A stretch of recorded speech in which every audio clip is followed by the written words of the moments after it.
Everyone, welcome to a new episode of Fallout. Probably the last one of this adventure. Not the last stream of Fallout, because in 2 weeks we will start a new campaign with new characters and some new players even. So this is a if we finish this one today, we may or may not. Probably will. Probably will. Yeah.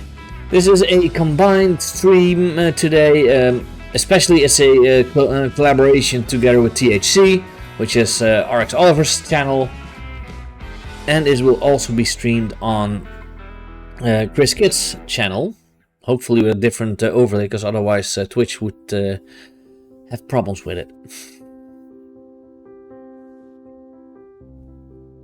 Twitch doesn't care. Twitch doesn't care about me. So, I will give the word to our overseer, RX Oliver. Thank you, Scoot. Okay, welcome everybody. Welcome back. Goon, Martin, Chris. Welcome viewers on Scoon's Twitch. Welcome viewers on Chris's Twitch. And when this makes it to YouTube, welcome viewers on my YouTube channel. Thank you very much for tuning in. This is... Oh yeah, I'll be on Scoon's YouTube as well. This is possibly our final session of Once Upon a Time in the Wasteland. We're in the last little bit.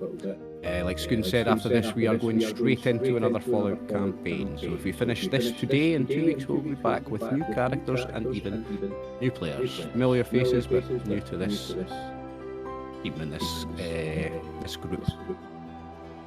So, without any further ado, we are going to get stuck in. Where we left it last time, you have arrived, Diamond City.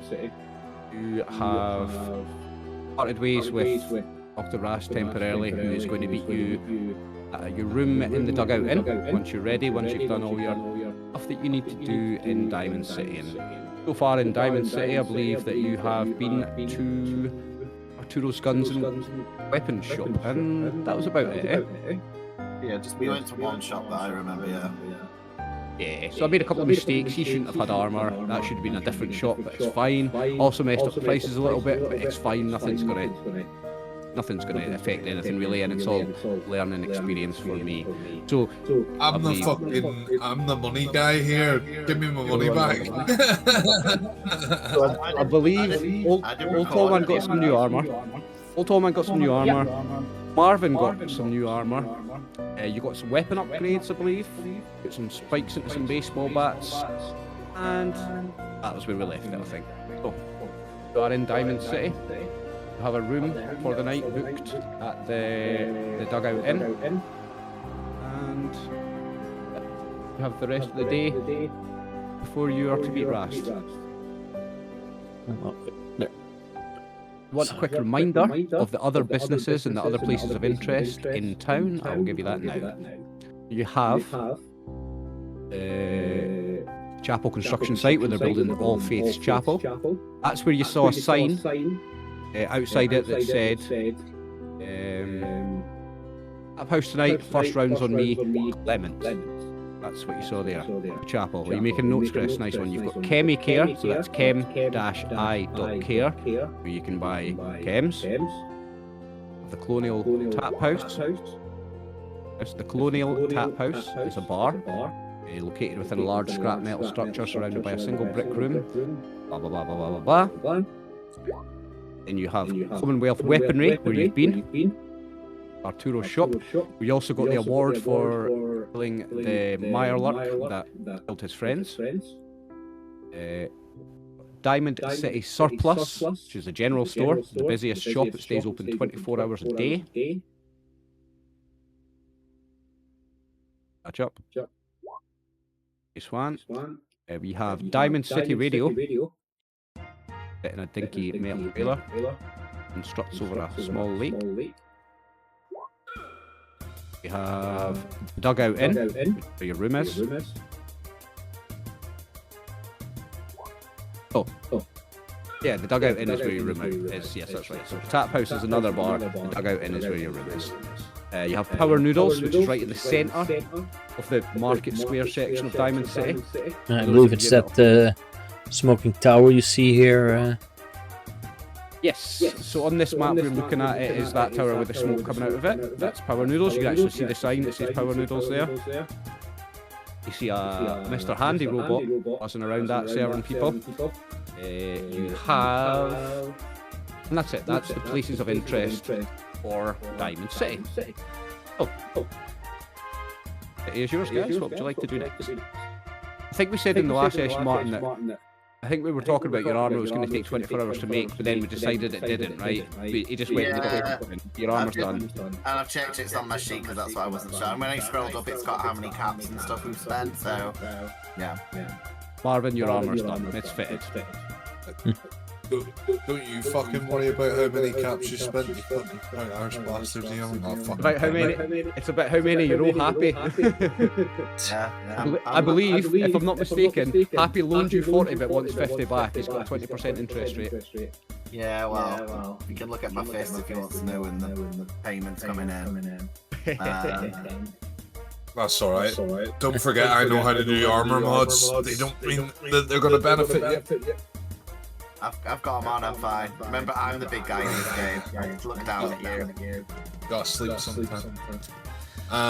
It doesn't matter. I'll survive both of you. She doesn't need to sleep sometime. You know my dog pees in your like electronic catty every time you turn off the light. The only way you could do that is when I'm sleeping, which I don't. Yeah, you must have to reboot or upgrade every few months. I don't know. Whenever you're not watching, my dog pees somewhere inside you. There is no updates for Mr. Handy's because the world went to shit and there's no Wi-Fi and there's no data, so you can't get. They don't send out the updates anymore. I mean, Which company is it? Never Is gets it Robco? It's Robco that makes the Mr. Handy robots, isn't it? Yeah. Robco, yeah. So Robco still exists, I think. Well, you do see Robco buildings, but there's not really anyone working at Robco. Yeah, so I don't think it exists as a company that still sells things. I think it still exists as an entity. There are still CEOs and stuff of it, I think. But there might be still some factories that pump out some robots, but... And you can maybe still get parts. New parts might still be made. There might be makeshift factories where they've repurposed the factory and they still make parts, but there's no updates going out. He never gets a software update. That's why Mr. Handy's, after these 200 years, are glitchy. That's why mentally I am totally fine. Exactly. 200 years without a software update, that's the So if I speak in like slang, he's not going to understand right ever because he's not down with the kids. If he's not had an upgrade for 200 years. Yeah. I've been around for 200 years. He's been around for 200 years. He's still been immersed in people and like still knows how people talk. So yeah, he would still know slang. So what's our actual objective? I can't remember because I want to go to the top house and find out info. So your objective we agreed that last time. I think we'd do that after that. So at the end of today, tonight, you've got a room in the Dugout Inn. And Dr. Rast is going to meet you there and wants to know what you found out about Clements. Where to find Clements. Aye. Clements. I knew that's what I wanted to do, was go and find out info, but I couldn't remember what I was trying to find info out about. So I was going to go to the top house and go, do any of you know anything? Clements was Micah's friend, and she told you look for Clements, find Clements. He knows the location of the Gek, and he will help you find it. That's what Micah told you. Oh boys, we're gonna have a fucking deal of a time because no one's gonna want to talk to a bot or a fucking super mutant. I mean, I'm happy to talk to people, but they don't always want to talk to me, so... I know. I'm just a Mr. Handy. They would talk to me. And you won't show your face. Only when they don't want to answer my questions. The local population of Diamond City responds very differently to people they know and they do people who don't know them. Any human PCs who are known to Diamond City automatically reduce the difficulty of any charisma test involving locals that are not unfriendly to them by 2. Minimum 0, but that's none of you. At the same time, many residents are frightened, uneasy, or even somewhat hostile towards ghouls and super mutants. The GM can choose to add 1 difficulty to charisma tests involving locals that might act negatively to ghouls or super mutants. Chris' character has a potential -2 because he's owed loads of people money. Can't you get a new face there? He's got a mask on. He's wearing a Want mask. me to saw someone's face off to put it on happy? Yeah, can't you get like face mods or something in this world? Face No mods, one's face gonna mods. no one's gonna trust someone with a mask on. You can, but it's not gonna really be worth it. I might know people that I would be okay to speak to at the tap house, potentially, but we would need to go there. But if we're going there, Marvin is going to be okay coming in, but Tallman, I think you should maybe wait outside just in case things get difficult. Well, what I'm going to do for Happy is, because Happy's from Diamond City, not everybody hates him. He's in debt with the casinos and he's in debt with mobsters, but let's say that he's always paid his bar tab and he's in good steading at the Dugout Inn, and they know him. Your difficulties would be reduced by 2 at the tap house. Let's say you know them. It's owned by 2 brothers. If they Fallout 4, you'll remember them. They're identical twin brothers, Russian, called Vladim and... It's here somewhere. Vladim and Yefim Bobrov. Totally don't sound like gangsters. They're Russian names. I mean... Is that where you're thinking about heading next, Chris? Well, yeah. If we're gonna find out information, like the only other place I think we'll get more information would be Diamond City Radio. Okay. Well, they're all very close. It's a small little. Yeah. Inside the city, they're all very close. Take you 2 minutes to get to any of them. And just pick where you want to go next, and I'll read out the info. Right, we in agreement? Are we going to the top house? If you need liquids, sure. Let me just change something. It's not the tap house where it's Adam and Yefim Lobrov. Sorry, that's the Dugout Inn. That's the bar that has the rooms. That's the one where the Russian brothers are. The tap house, I just pull that up. Colonial Tap House is located within a large scrap metal structure surrounded by a single brick room. Outside, several fold-out tables make up a small patio. Currently, the tap house is... Are you going? We just expect if you're going. Yeah, we're going. Currently, the tap house is blocked off, formed by an angry and confused mob, kept barely contained by a half-dozen city guards in umpires gear. Just from listening to what people are saying and the ruckus that's going around, because there's a crowd gathering outside, you can hear that something's happened, something violent and serious has happened in the tap house. If you want to find out what's happened, I'm going to get a PC. Any PC can do me a charisma and speech test with a difficulty of 2. But I'm going to be, because this is tap house, I'm going to say the 2 bars. I'm going to say you're in good stead next tap house and the Dugout Inn. A charisma speech test. Charisma and speech with a difficulty of 2, but I'm going to say that Happy, you can find someone within this crowd who you know well and is your friend, and you can have it, or at a difficulty. Remember, difficulty of 0 means that you can just automatically pass, or you can roll it to try and gather action points. Now, you guys are currently on 6 action points. You were at 3, but I've put you and me up to 6 for the start of this session. You're on max 1 action. I'm gonna roll. Go 1 success. It's a difficulty of 2. I needed 2 successes. Yeah, but I have 1. Oh, Mervin's got 2. I got 1. Oh, did you get 1 anyway? Marvin got 2. Sorry, my bad. I'm reading the wrong thing. I got 2, yeah. And Happy's got one, so we don't need to. We're not going to add an action point because you're at maximum. I would say that I'll give you 2 bits of information. Okay. There's a woman named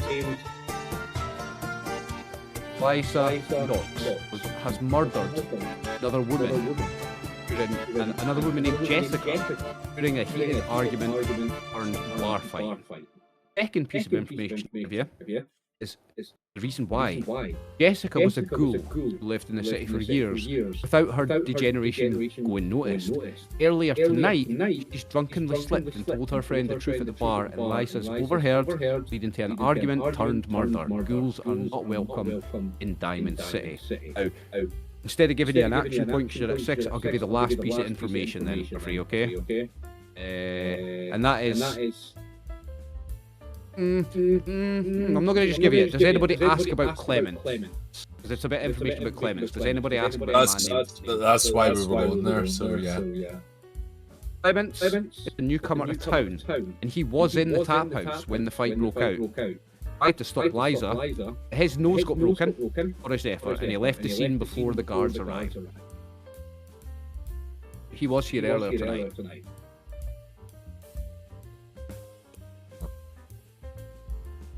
Cool. But you're not getting into the tap house. The guards are not letting people in.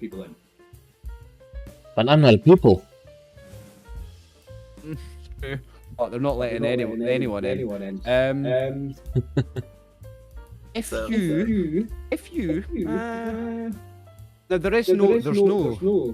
now there's no info for inside the tap house. So I was gonna say if you could do like a charisma speech test with difficulty 5 on one of the guards, I would let you in. But there's no point. There's no extra info from going inside the tap house. Okay. It's closed, basically. It's closed, yeah, they're not letting anyone in. You've got the information that there's been a fight here that turned into a murder, and Clements was here, but he got his nose broken in the fight and fucked off before the guards came.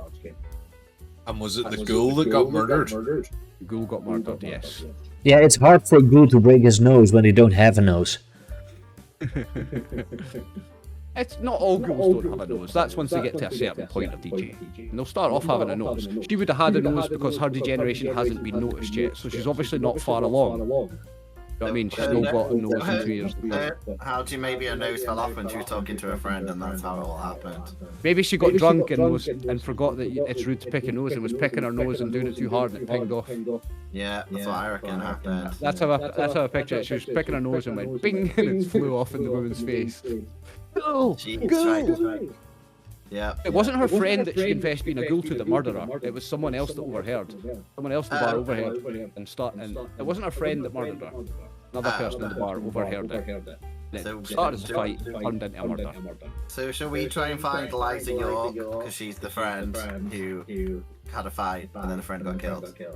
I would imagine Liza York's been... Well, is there any point trying to find Liza? We want to find more about Clements. Unless she was the one who broke Clements' nose. Well, she might know who did, like as the lead, if she's easy to find. I wouldn't say she'd be easy to find, because I would say that even though it's a ghoul and ghouls are not welcome in Diamond City, I would still say that she'd be being questioned by... Well, no, Jessica's dead, right? She's the ghoul. Jessica's the one who died, and Liza's the one who was the friend. So she should... Yeah, but she Liza's should not be... the friend. Oh, okay. So Jessica was talking to her unnamed friend. The friend doesn't have a name. Liza is a random at the bar that's overheard and then killed Jessica. Okay. I would say that Liza's been arrested, even though schools are not welcome in Diamond City. She's probably going to get away with it eventually. But I would say that she's been arrested and it would be impossible to get to her for any of it. Be in a cell. That's it. That's all the information you're getting from the tap house. So, probably, logically, the next place would be Diamond City Radio, because they would know more information about the bar fight, potentially who hit Clements, and then maybe where his whereabouts is. Okay. Are you guys in agreement with going to Diamond City Radio next? Yeah. It's a little trailer on stilts above a little pond. Remember from Fallout 4. Outside of the radio station is a dinky metal trailer built on struts over a small lake. When the door is opened, classic music from the old world spills out of the trailer. The room is lit by a pair of lamps covered by moth-eaten lampshades. Inside is a messy twin bed, a few cinder blocks used for storage, the desk surrounded by machines that broadcast the station across the Commonwealth. Hello, hi, can I help you? Young short-haired man sitting at the desk says as he looks up, he's wearing a red baseball jacket and looks extremely nervous. Travis Miles. Travis Miles.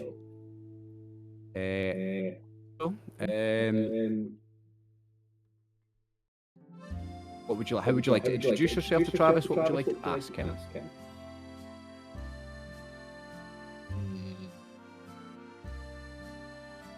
Are you going to talk to me? Have I still got a cloak or something? I'm sure I talked about getting something to at least cover my massive body up a little bit. You're still 8 feet tall, though.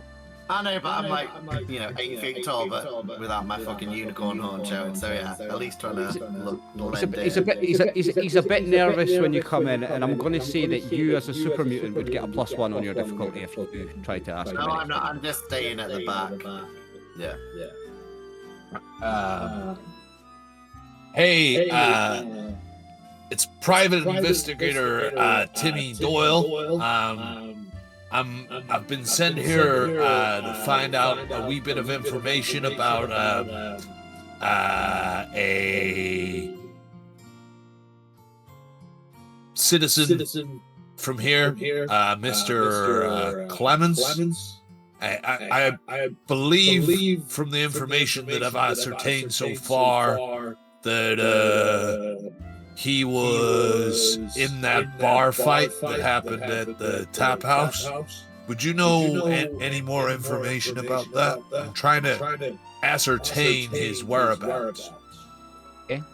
I would like you to make me charisma and speech test with a difficulty of 4. Did I just roll that? Yeah. No, well, you're not going to get 4 with. Oh, you could, because you could get 2 crits with your 2 dice. But remember, it will cost you 1 action point to buy a dice, 3 action points to buy 2 dice, or 6 action points to buy 3 dice.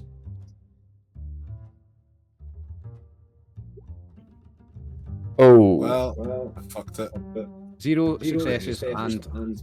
0 successes and a complication. I'm not going to give you a complication. I'm going to be kind, like I have been through most of it, and I'm going to give myself an action point. And I'm going to say that. Well, that's a complication for us. But... He's going to go. A private investigator. Really? Are you working for Nick? Are you? Because I don't imagine I'm having competition in town. You must be working for Nick. I'm a bit hesitant to tell you anything if you're just the monkey. I'd rather speak to the organ grinder, you know? I am not able to... No, I believe Mr. Handy is not able to hack into a computer or something like R2-D2 would. You can hack it. So if you have... there is a skill for it. But what I would say is I would give you an attempt to persuade him to give information about Clements or Micah as well. But still, the difficulty is 4, so you might want to consider spending some action. Yeah. I will spend 1 action point also. So 1 additional die. Remember, you need 4 successes. Yeah. Still, but if I want an extra die, then it's 3 action points, I believe. 3. It costs 1 point for the first dice, 2 points for the second dice, and 3 points for the third dice. So it's 3 for 2 extra dice. You know what? Possibly last session, so why not? Let's do that. Also remember, the action points, they keep coming and they keep coming. Yeah, they are a renewable source. Yeah, they seem to roll in pretty fast, and you're on max, so I would encourage you to spend some. Okay, I will at least try and roll it. Oh, halfway there. You are halfway there. But do I also need 4 successes? I thought maybe Doyle, because he's a ghoul. I'm a robot. You're a robot. No, yeah, anyone needs 4 successes in this one. He's very tight-lipped with his information. What about if we bribe him? Or Uh-huh. I haven't got any money, but I'm sure one of my friends has money. I'll let the two of you both hit the roll to assist button, and if you both get a success, boom. yeah. Both of you two hit the roll to assist button on Marvin's roll. Okay. So how do we do that? Roll to assist? If you look at his roll, it's actually got a roll to assist button. Oh, okay. Just click that, and then you roll to assist. Both of you get a success. Nope.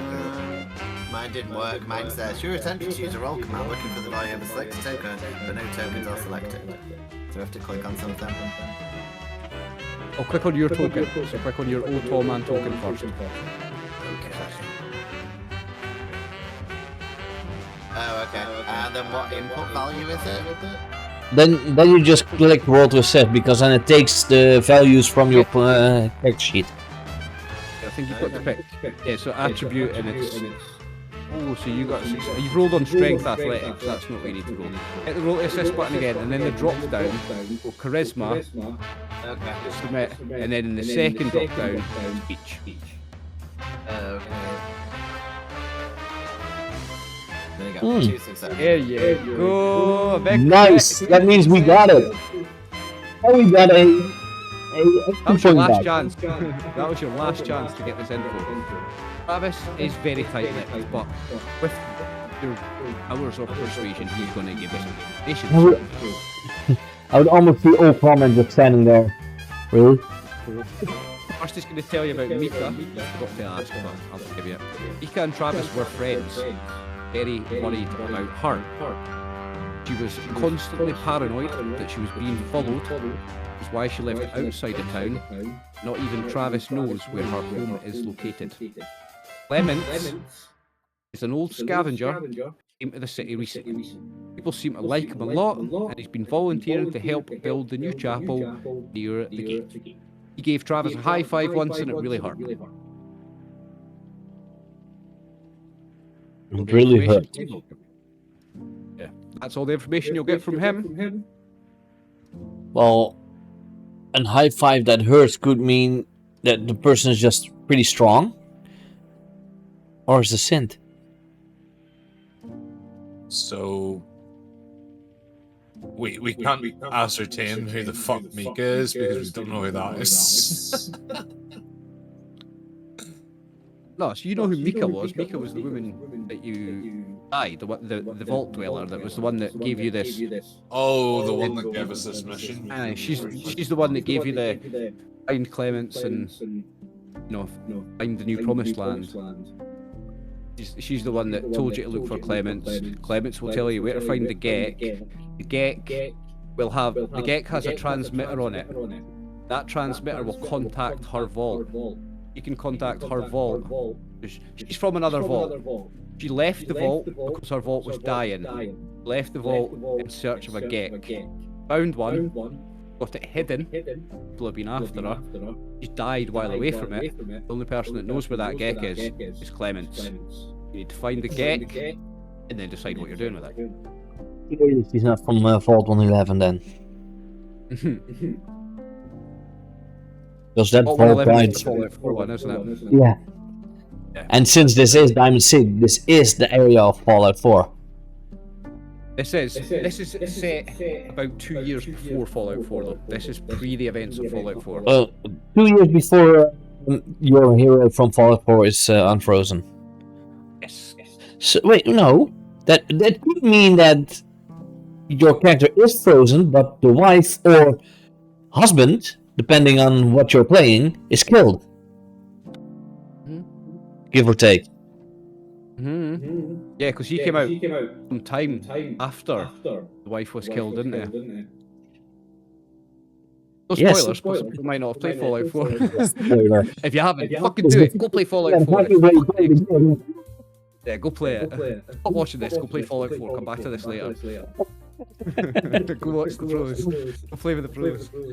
But yeah, that's your information that you can get from Travis. There was another option to get that information out of him. You could have done intimidate him with a Yeah. muscle. Yeah, that was my second idea, because when they were talking about interrogating, I'm more like a violent guy, and then I just spin my my saw blade.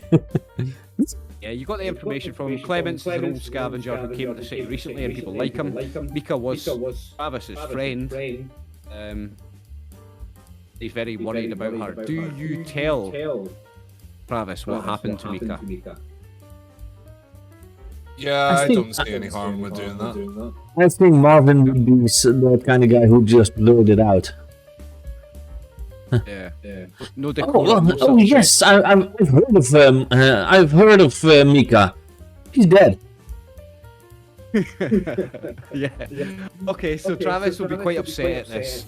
Probably shed a few tears. It's clear that they were on very good terms. They were actually friends. He's got a lot of love for Micah, and when he hears about her death, he's very, very upset.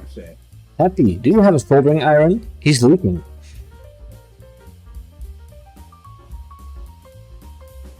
Marvin, this is kind of the same like when you cut people, but like it's tears instead of blood.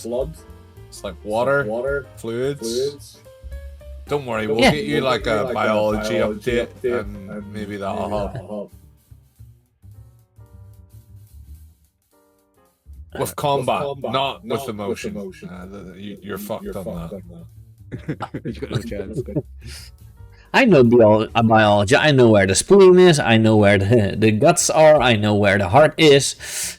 I cut some of them even. Knows how to dissect one. Okay, so anything else you want to do with Travis or the Diamond City Radio before you move on?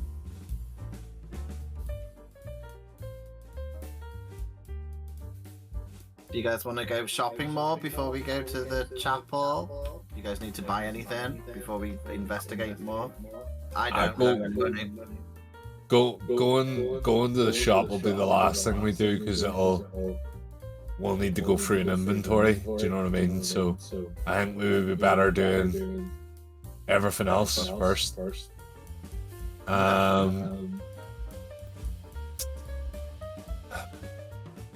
But is there going to be any more information that we're going to ascertain other than Clements is a nice guy, you know?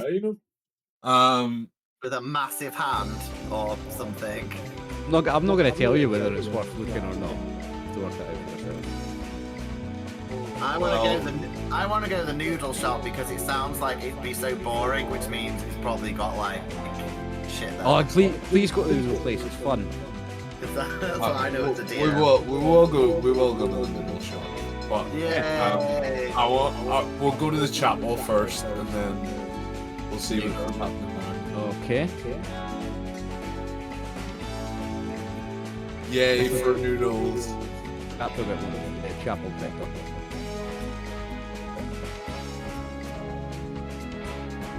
Radio. Might get sponsored by a famous noodle company if you get one ready. Just saying. Yeah. Yeah, more on screen. So you go to the chapel construction site. Now the chapel construction site is, as you come through the main gates of Diamond City, and then you come down the stairs, chapel construction site is on the right. You play Fallout 4, the chapel is there. At the moment, it's a construction site. The structure near the entrance to the city is an unfinished mess of metal beams, an assortment of different scrap metals and equipment. The unfinished metallic ceiling lies in the yard before the structure. Painted into its centre is an image of two hands cupped together, the words All Faith Chapel. The site is currently unmanned, and there is a sign hanging from the empty doorframe reading, "That house tonight. First round's on me." There is not much to see at the unfinished chapel construction site. Any PCs who wish to steal from the site, health test with a difficulty of 2. Is taking that ladder, is that stealing? Oh no, taking that note would be stealing. It's just a bit of note pin. It's just a little note pin with nothing.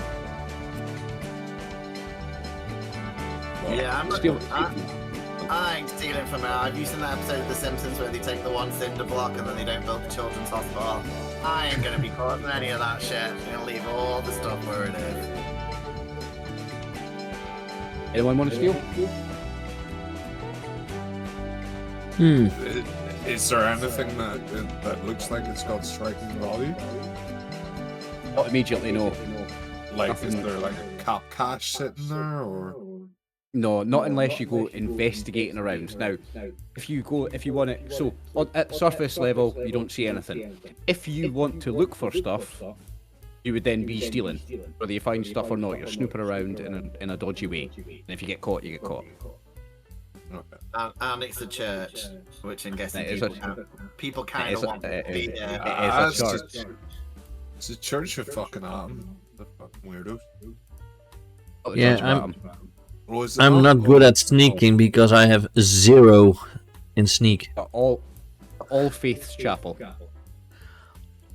So what faith is this chapel following? All Faiths. Called the All Faiths Chapel, so it's a religious site for all faiths. So they're atheists. I mean, it's only 200 years after the real Earth situation. You will still have Christians and Jews and Muslims and Sikhs and Buddhists and real world religions will still exist. They've existed for thousands of years. They're going to keep going for another 200 after the apocalypse. So Why would they believe in a god if this happened? Yeah, because people are fucking stupid, mate. Yeah.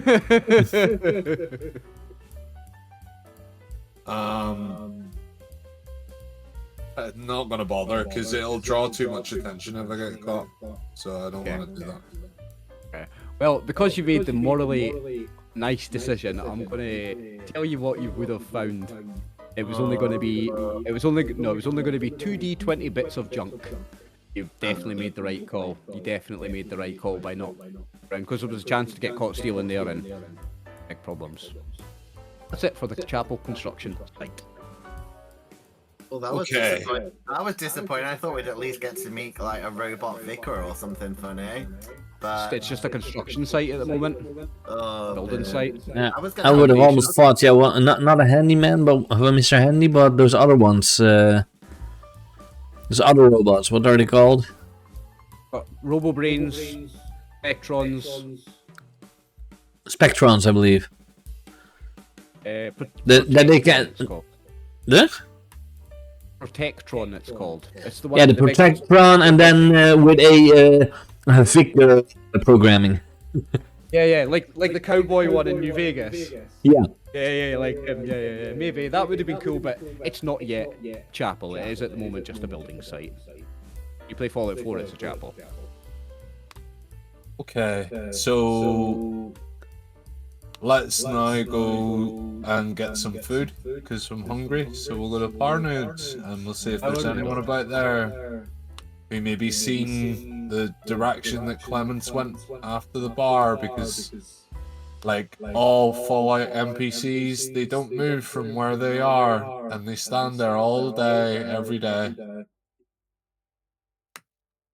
Especially the robot that serves the noodles. That's a depressing life.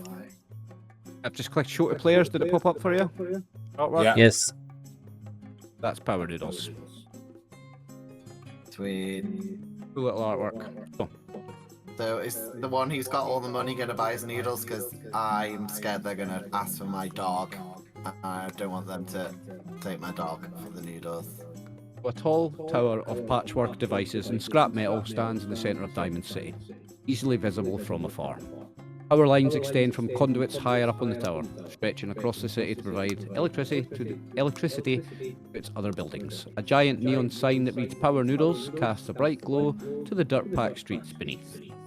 Countertops and stools circle around the base of the tower, where denizens sit and use chopsticks, steaming bowls of noodle soup that smell strongly of curry. Behind the counter is a compact, bipedal chef robot that routinely stirs a large pot of soup. On approach, it speaks in a glitching foreign voice. Ani Shibashoka! Ani Shibashoka! Translation device not working. Nani Shimashoka! Nani Shimashoka! All he says. Please say that in English or binary. Someone next to you will go, what will you have? All he knows how to say. He needs an upgrade.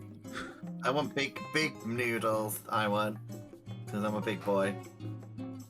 Okay. And dog noodles, not noodles for a dog, not noodles made from a dog. Right, okay, well, this robotic chef Takahashi is a staple of Diamond City culture. A malfunction in its programming only allows it to say the same phrase in the same intonation. Nani Shimashoka.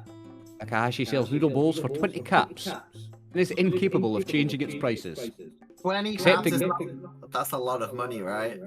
Accepting any bartered items from the PCs or buying or selling is incapable of changing its prices, accepting any barter from the PCs or buying or selling anything apart from noodle cups. Now, the reason that they are so expensive is because they are clean food with no rads. Ah, okay. There. So if we got 60 caps just for 3 bowls of noodles. Marvin doesn't need to eat. Oh, okay. That's correct, yeah. I'll share some Well, noodles. I have actual caps, so I have actual caps.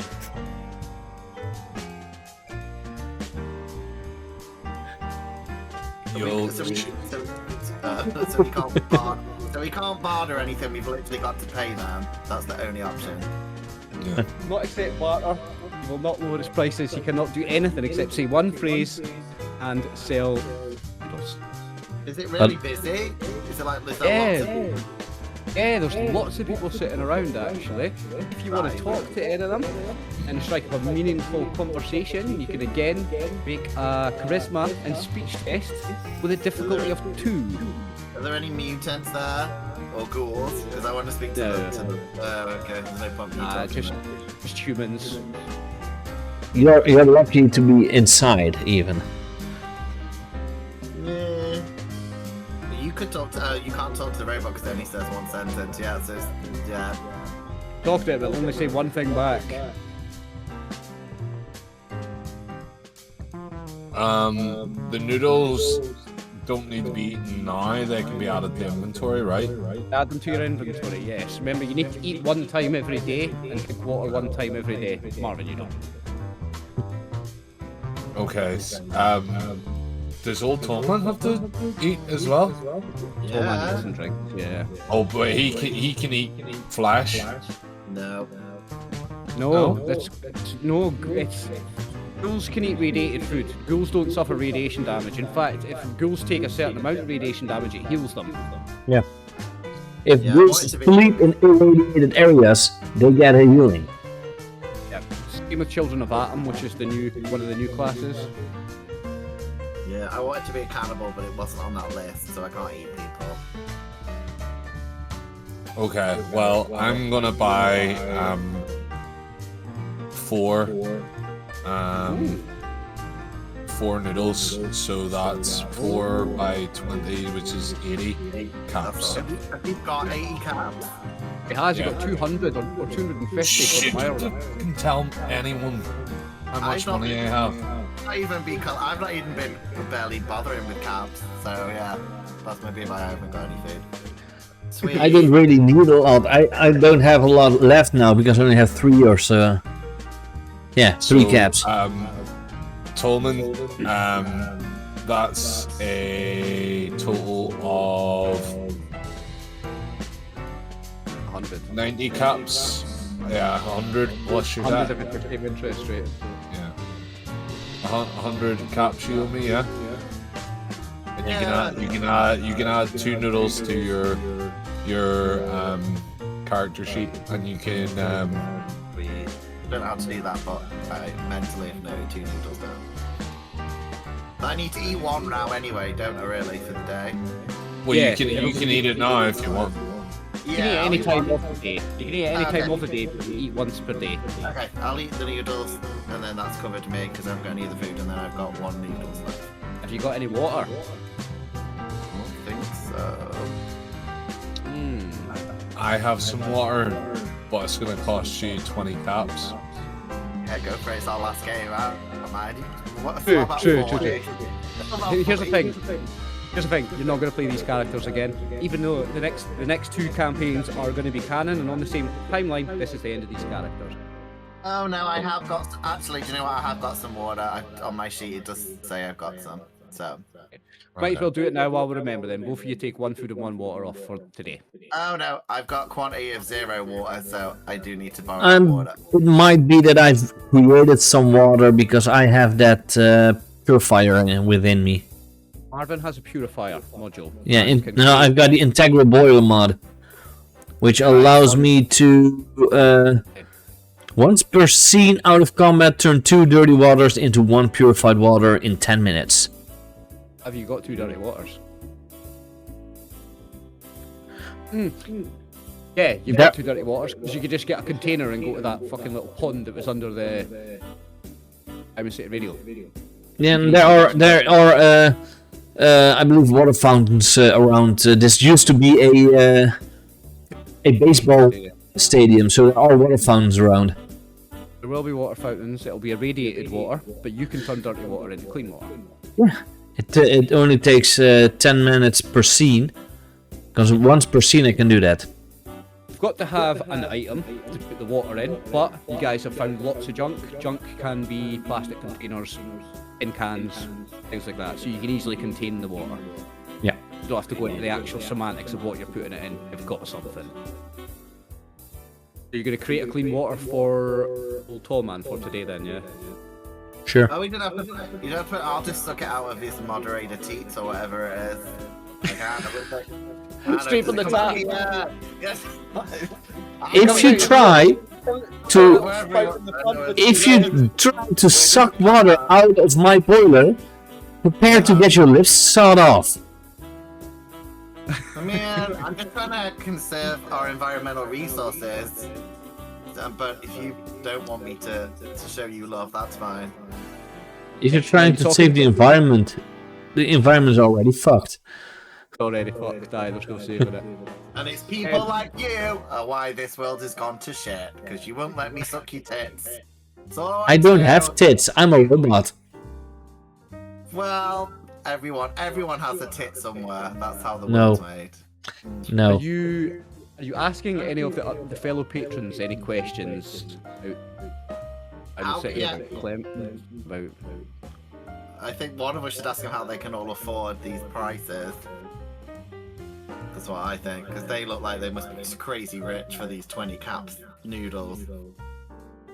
Well, some of these people are Diamond City security, some of them are shop owners, businessmen, and then a lot of them are scavengers. But for the size of the city, it's not like crazy busy. There's hundreds of people live here. There's 6, 7, 8 people around our noodles. Oh, okay. But it does look like the more wealthier residents of town, business owners, security guards, other than the scavengers and the farmers. Well, can't we ask them about the fight at the tap house? Did anyone? I mean, I can't talk, but I can tell the one here. There's three things you can ask about. You still need to roll a charisma speech with difficulty 2, but you can ask about.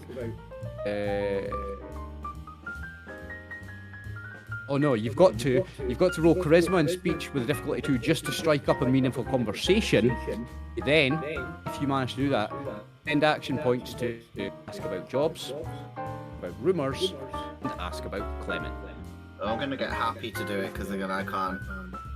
Yeah, I'm already gonna be at a disadvantage just for talking. But I can give him help. Okay, so let's say that 6 or 7 people sitting around, so happy you can find somebody that doesn't hate you amongst those 6 or 7 people, so you won't get your penalty, and it'll just be a difficulty of 2. 4 successes. So plus 2 action points. See, you're on 6 anyway. We got them already back. Spent 3, and then I just spent another one there, so... Oh, did you? So you're on 4. Yeah. Okay. So you can spend an action point to ask about jobs, spend an action point to ask about rumours, and you can spend an action point to ask about Clement. show you all of the action points here and just find out all this information? 3 action points. Yeah, go for it. Right, Yeah, why let's not? let's finish with Clements because I feel like that's the one that we need to know most about. And I swear to God, if they say, "Oh, he was involved in a bar fight last night," I'm gonna fucking punch them right in the face. Right. Anyway, continue. Sorry. That's alright. So, asking about jobs, they'll tell you that most outsiders that come to the city make money by scavenging in the wilderness and selling their goods to Diamond City Surplus. Arturo Rodriguez, the owner of the Commonwealth Weaponry, is also rumoured to be looking to hire someone for a job. You've already spoke to him and you know that the job was to go after that Mirelurk Queen. That job is done, so that job actually doesn't exist. You know that, but this person doesn't. When you ask about rumours, many locals believe that synthetic humanoids have infiltrated Diamond City again and are responsible for the increased number of disappearances recently. Many people in the city believed Micah was a synth. It would explain why she never stayed in the city and vanished for long periods of time. You ask about Clements, you're going to hate me for this. When you ask about Clements is a good man. Before his arrival, it seemed like the construction of the All Faiths Chapel would never be finished, but he spent most of his savings on helping to complete the project.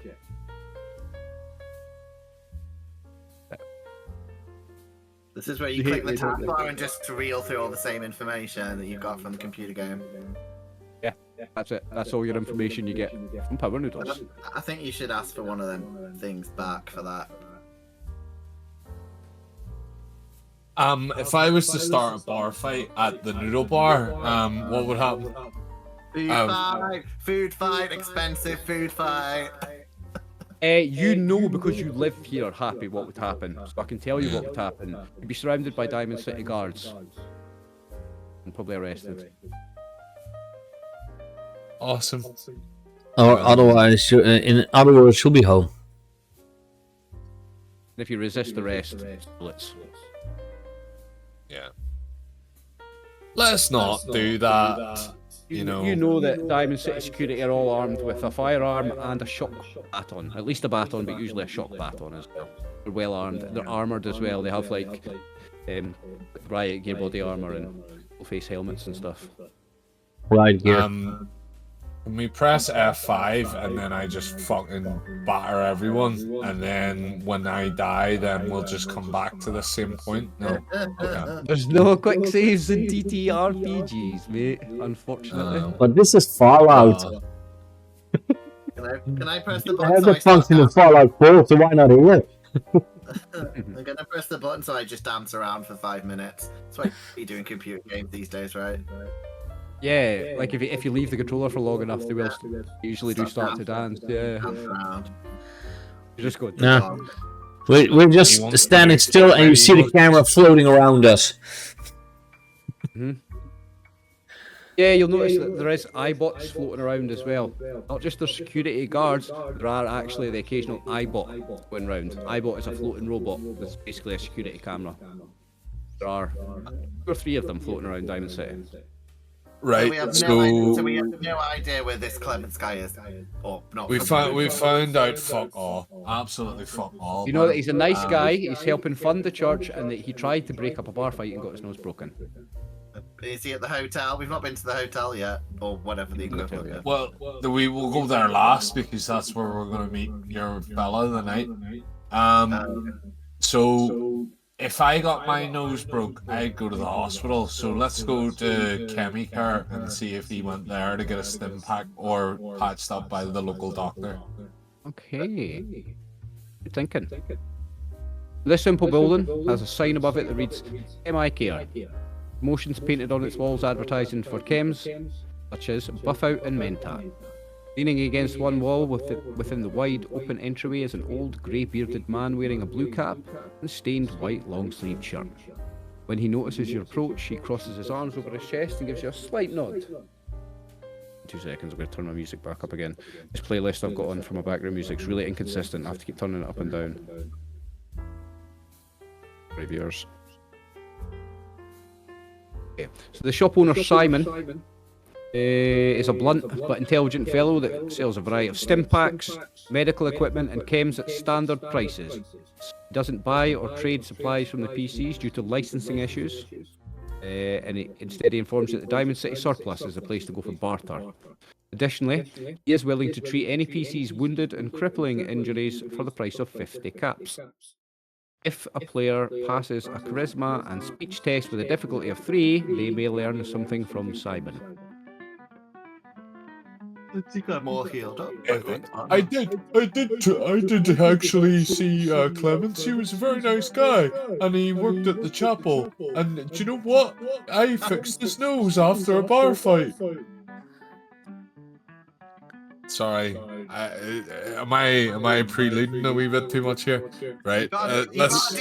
You've got to do the Chris, NPC actions where you put your hands out like Chris, that. you're not terribly far off, mate. I'll give you that. Give him inspiration or whatever the equivalent is in this game for predicting the future. I wasn't successful anyway, so you know he's gonna tell me fuck all. Do you know what?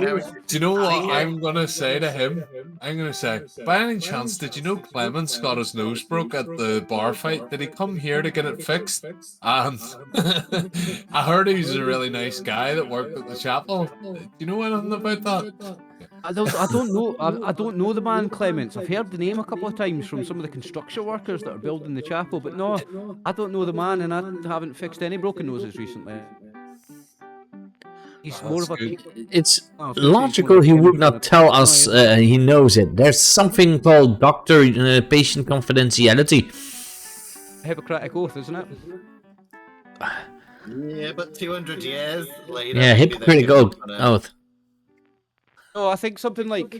I think a doctor's confidentiality. I think that would last over 200 years. You know, I think that's a sacred thing that the doctor keeps your secrets. I think that would last throughout the apocalypse. Actually. Oh yeah. Is there a doctor's receptionist there? Because they tell you everything. That's what I'm No, he is the receptionist, the chemist, and the doctor, I'm afraid. Shopkeeper, chemist, doctor. I want to talk to the receptionist. He's also the drug dealer. So the only other question I have for this useless, absolute goat that we are speaking to at the moment is, does he have any stim packs? Yes. He sells stim packs at standard prices. And he said that he doesn't fucking barter, so don't even try. Doesn't barter, just cash. There's trade laws in Diamond City. Only Diamond City surplus is allowed to barter. Everyone else just deals in cash. Yeah, I'll need to. In fact.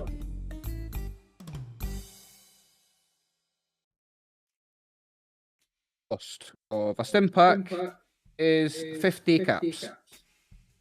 Ooh. Stim packs are very pricey. So maybe we can buy one or two. Yeah. Our doctor friend has loads of them. He's like constantly giving them us. So. Dr. Rast, you've noticed that in his downtime, so before he goes to bed, he makes more. He has a chemist's kit and he can produce stim packs. That's why he's had what seems like an endless supply of stim packs, because he can produce them. Can we buy anything from this guy that would help that doctor make them? Like the raw materials, or does he just have it all in his No, I would say chemistry? Dr. Rast has got all the raw materials in his chemistry set that he needs. If you wanted more stim packs so that you don't have to rely on Dr. Rast doing you, it'll be 50. I'm okay. 50 caps each. I reckon we just keep He also sells Jet, Tats, Buff Out, Radex, Radaway, all the other chems. Now, remember, Jet and Buff Out and things, they increase your strength and stuff like that, give you hit points, their performance-enhancing drugs are available. I'm gonna buy some, probably a stim and tats and buff out. Right, let me just check the prices on all of them for you then. So like I said, he's also the drug dealer. I've lost the page. Dawn's character was the one who took loads of the medicines once, right? I think. Yeah. Yeah. He's addicted.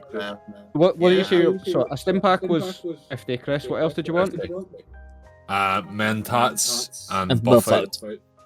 Mentats are 50. They give you you can re-roll 1d20 on perception and intelligence tests.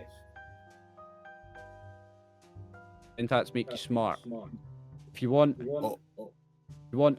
assistance in a fight, Med-X gives you +3 physical damage resistance. Duration is lasting, but I don't know what that means. I'm going to have to check that. Debt gives you extra actions, cost 1 less AP. So you know how you can buy an extra major action, you can buy an extra minor action with your AP. That makes that cost 1 less. Adio reduces the difficulty of perception and intelligence tests. Buff out lets you reroll 1d20 on all strength and endurance tests and gives you +3 max HP. Rad-X gives you +6 radiation damage resistance. If you're looking to be, so if you're looking to do more damage, it's Psycho. It gives you +2 damage dice to all attacks, +3 physical damage resistance. And Med-X gives you +3 physical damage resistance. Now, they're both 50, and Psycho gives you the effects of Med-X plus. It's actually not really worth buying Med-X, because it gives you +3 physical damage resistance. Psycho gives you that plus more for the same price. Psycho's highly addictive.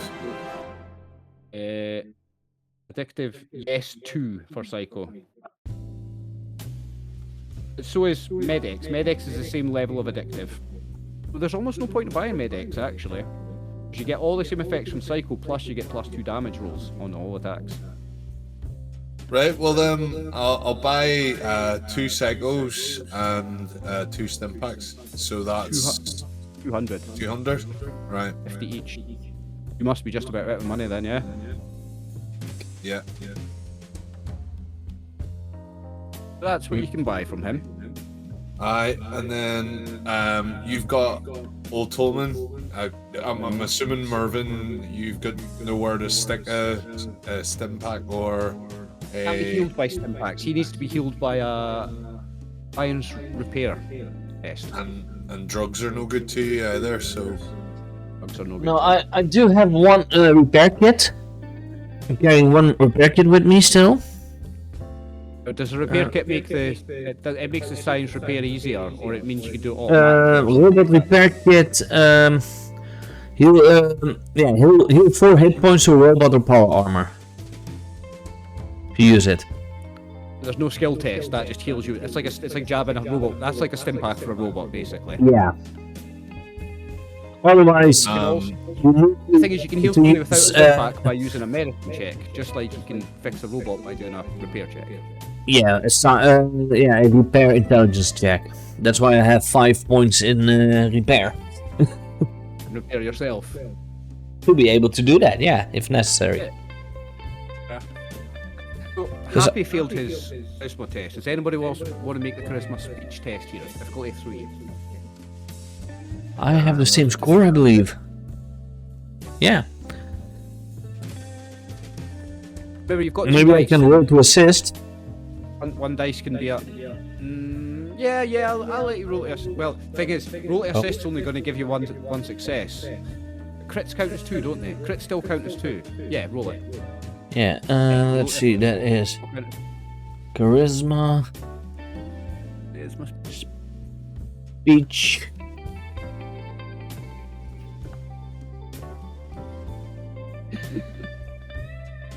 Probably said something about taking out his liver or something. Yeah, you've definitely Or eating his spleen with some fava beans and a nice Chianti. What does Psycho do again? Oh, sorry, go ahead. No, you're okay, mate. I was going to say he is now. If you excuse me, I've got another customer to deal with. He's basically just going to dismiss you now. Right, Chris. Sorry. Psycho does +2 damage to all attacks and +3 physical damage resistance. Duration is lasting. Addictive is yes 2. I will need to check in the rules or what that means again. Then the addiction is higher. I think you roll a dice, and if you get certain numbers, you're addicted. Yeah, the addiction resistance is two, and you need 2 successes for it. It's like with I believe piercing. If you have piercing 1, it can only pierce 1 armor resistance, 1 damage resistance, and with 2 resistance. So it just adds to the difficulty of trying to resist it.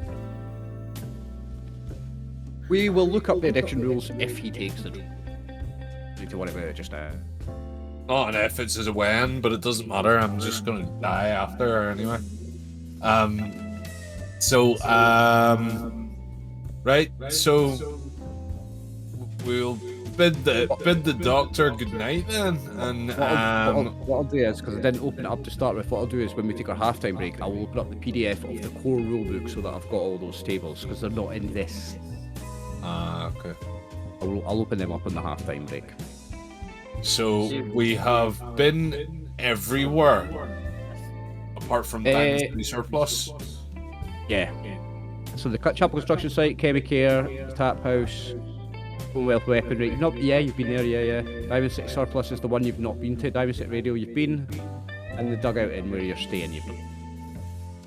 No, but we'll go there when we're going to bed. You know what I mean? There's no point going there before we go to bed. We walk in there, fucking Clarence is just having a wee pint. Well, what else is he gonna do? He's not eating. He's not fixed his nose. So unless he's on the toilet for a long time. Should we go to Diamond City Surplus and see if he's a fucking a synth, and that's why he didn't go to get his face fixed, and he's went to get a repair kit instead? I vote that you should repeat all the information that the other NPCs have said as soon as you talk to someone. Good theory, Chris. Good theory.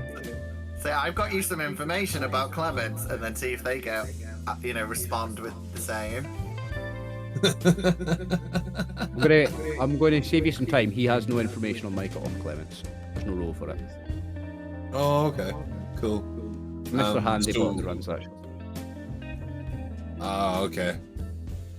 And other than Mervyn, do you want to go see a Mr. Handy? Do you? Do you want to go see a Mr. Handy?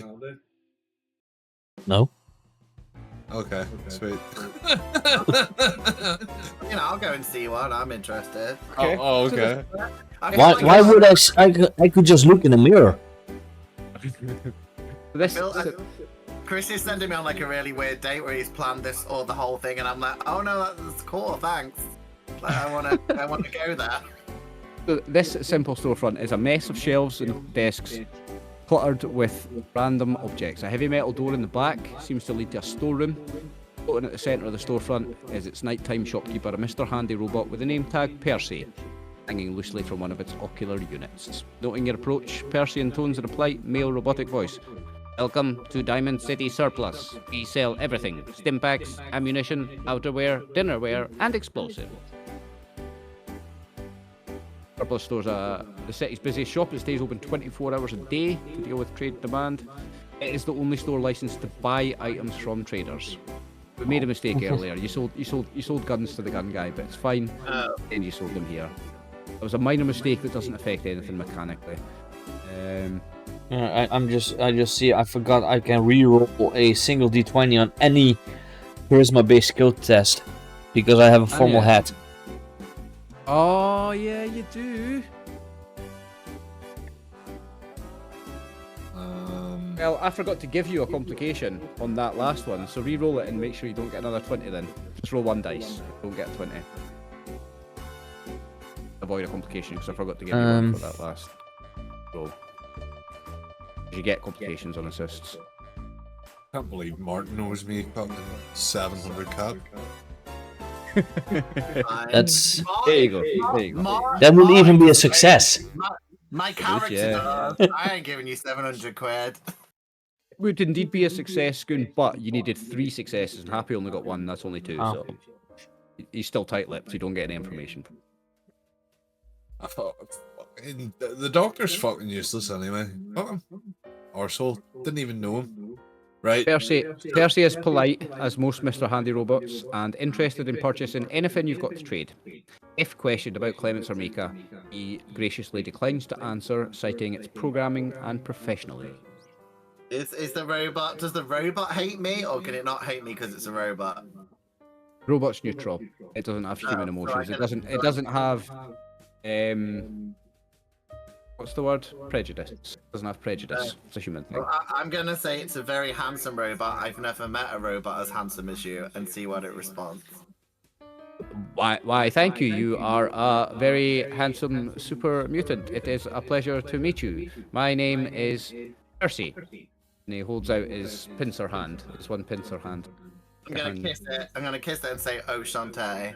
Oh, lovely. Because I believe robot overlords need to be treated right, in case they're listening. And speak French. Is that the follow-on from last night's conversation about AI becoming God, Martin? Is it? They're monitorers now. They set my watching. they set my smoke detector off before I know they're keeping an eye on me. So I think I've got my tinfoil. Look, I've got my tinfoil ready down here, just in case I start getting the brainwaves in. So yeah. That was it for unless you want to trade. That's it for the surplus store. Does he trade information? Because he says he only trades. Okay. He's professional. He doesn't give out people's information or people's secrets or anything like that. How much does he buy stuff for? Exactly the same value as what it is, yeah. Oh, if you're trading it, if you barter goods for goods, you get full value. If you sell it, you get a quarter in cash.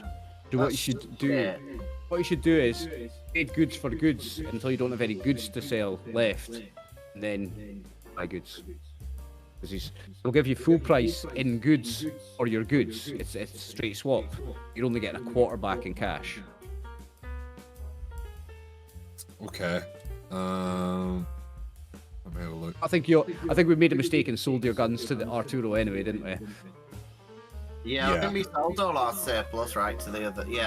Previously, yeah. That was a mistake. He's not licensed to buy stuff from you, but it's not going to affect anything in the story or mechanically.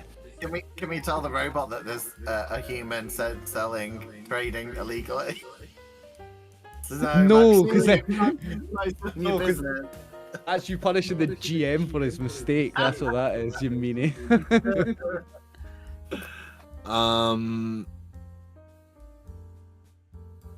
Trying to fucking remember which one of these guns, because I still have other guns. What's the biggest gun you can get? Why don't you just buy that or barter for it? You know, like whatever. Because my build is melee. Oh. So having a massive gun is shit. Well, I don't know, a big sword. Get like a Final Fantasy sword from him. I think now the problem with us three is we all three are melee characters. Yeah. Does he have a super sledge? He's got a sledgehammer, or the weapons guy does. Not a super sledge, but he's got a sledgehammer, which does 5 damage dice. It costs 40. Well, Percy, it was lovely to meet you, but you're all used to me. See you later, mate. Has he got any grenades? Like anything? Because I can throw stuff. Has he got anything that explodes? Yeah. Your man at the gun shop has got grenades. So a baseball grenade is 40, a frag grenade is 50, Molotov cocktail is 20, a bottle cap mine is 75, and a frag mine is 50. Tolman, you have no fucking money. I know. I don't know what you're. Yeah, but you said you'll lend me all this credit, so I just thought I'll buy now and pay later, right? So. Do you want to know? Do you want to know how many fucking caps I've got left now? 4. 400? You like shortening it? 400. I thought 4K, mate. 4K. Okay, 4K. Can I shake you up and down and see if a few more caps come out? If you were carrying 4K in caps on you, you'd been murdered by now. Exactly, 100%. Right. let's go to the final location, back to the dugout inn, and see whether or not Clemens has been sitting here the whole time holding his nose. So, through a courtyard that was once one of the stadium's baseball dugouts, wide single-story building, there's a single door in the front. Inside is a well-furnished sitting lounge and a long bar populated by excited, drunken locals. Bartender, balding, broad-shouldered man, flashes you a smile, goes back to pouring a glass of moonshine for another patron. Left of the bar, an identical-looking man takes a handful of caps from a giggling young couple, and then allows them entrance to the rented room beyond. I tried to smile back, but since I don't have a mouth, don't notice it. You're just staring at him. Yeah. Like a perv looking at the With one of my eyes. Are you going to talk to either of them? Well, it was Happy that wanted to go here, so. And I can't talk to. Well, there's no point me talking. Happy, it's I would all say you. amongst the patrons, you don't immediately see anyone with a broken nose. Sweet. So instead, what I'm gonna do is I'm gonna break someone's nose and go, "Sir, look, there's Clemens." No. Right. So. You can't just punch an NPC till they look like another NPC. Or have I been playing games wrong? Is that how you're supposed to play this? It's an interesting tactic. It's a new one. I like it. Right. So what do I need to roll again? Sorry, say again. Well, okay. Well, are you going to talk to anyone in here? Are you going to talk to any patrons? Are you going to talk to the barman? Talk to the couple because you know they. Oh no, they only just got here. I imagine so they probably don't know anything. I'll just go to the barman and ask if he see Micah. Micah is the one who we're looking for, right? Okay, so Clemens. Clemens. Adam, the bartender, is a gregarious fellow you can purchase moonshine from. He's happy to chat and will talk at length about the politics. When you ask him about Micah or Clemens, he says he's never met them and has heard very little about them.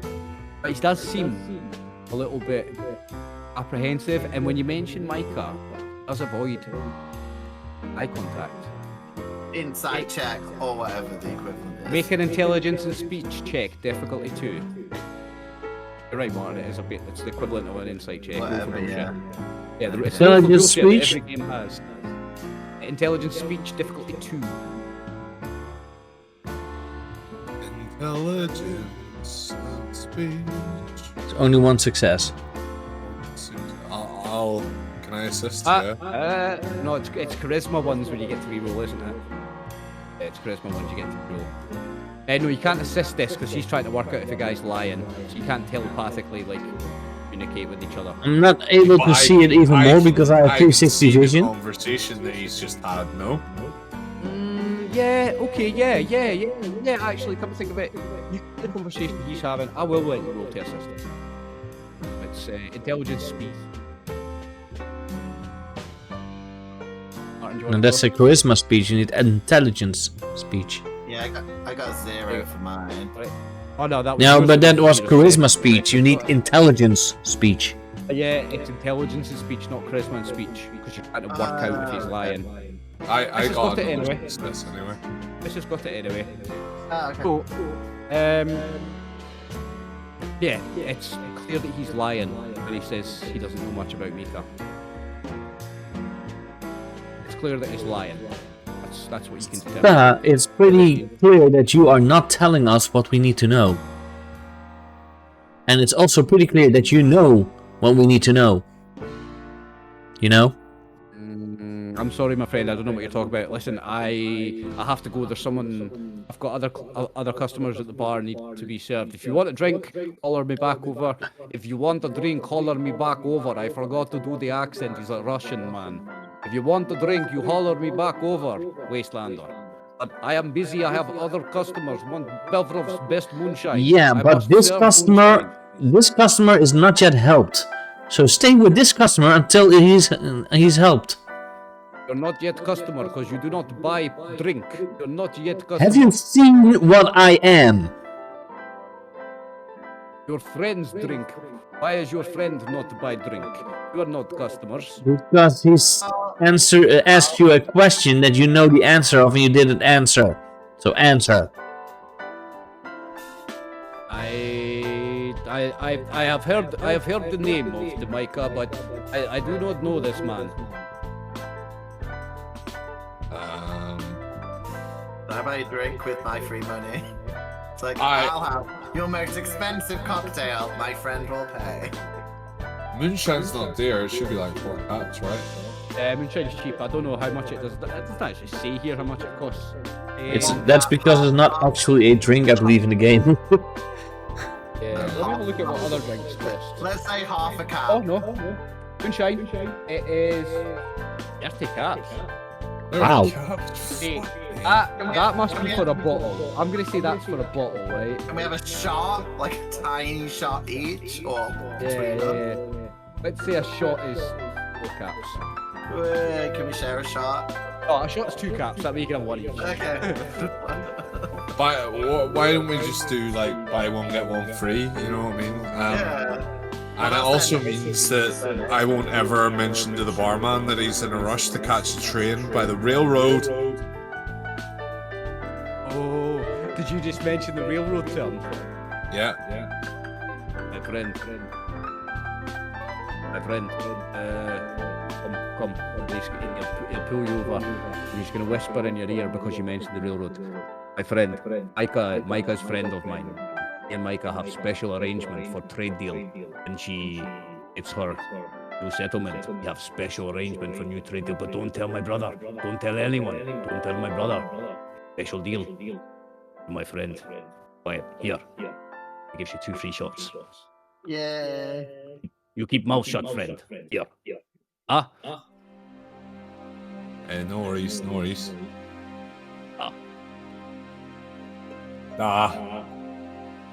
Michael was the one that died, right?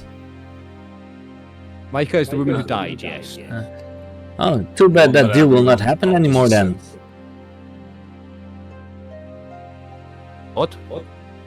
Well, since Micah is dead. What, Micah's dead? How do you know this? Did you kill my friend? No, How you know she dead? I saw her die. You saw her die? Yes. Wait a minute, are you the friends of Dr. Rast? You have the room here. Yes. Okay. Well, they have room. I don't need sleep. More, my friend. Hey, this is big spanner in the works for Vadim. Big spanner in the works. Do you know if you know where Micah's, where her thing, the geck? Do you know where it is? I can strike special deal with you. We could probably tell you if we could trust you, but I don't know how far I could trust you because I haven't tried to know you. My friend, and he'll pass you 2 more shots. You can trust Vadim. Vadim is trustworthy. Micah trusted me. This country does not have a good track record with Russians. Well, here's the thing, remember, in Fallout, the Red Menace, the commies, is actually China, it's not Russia. Yeah, Actually, but still, Cold War didn't happen in this world. There is no Cold War. The Cold War was in the 80s. This world changes from the norm in the 50s. oh yeah. Cold War didn't happen. Cold War didn't happen. So Russia, But I believe still that we're never that good of bonds with Russia. So America has, in this setting, America feels that way about China, like real Americans feel about Yeah. True, yeah. China. Is.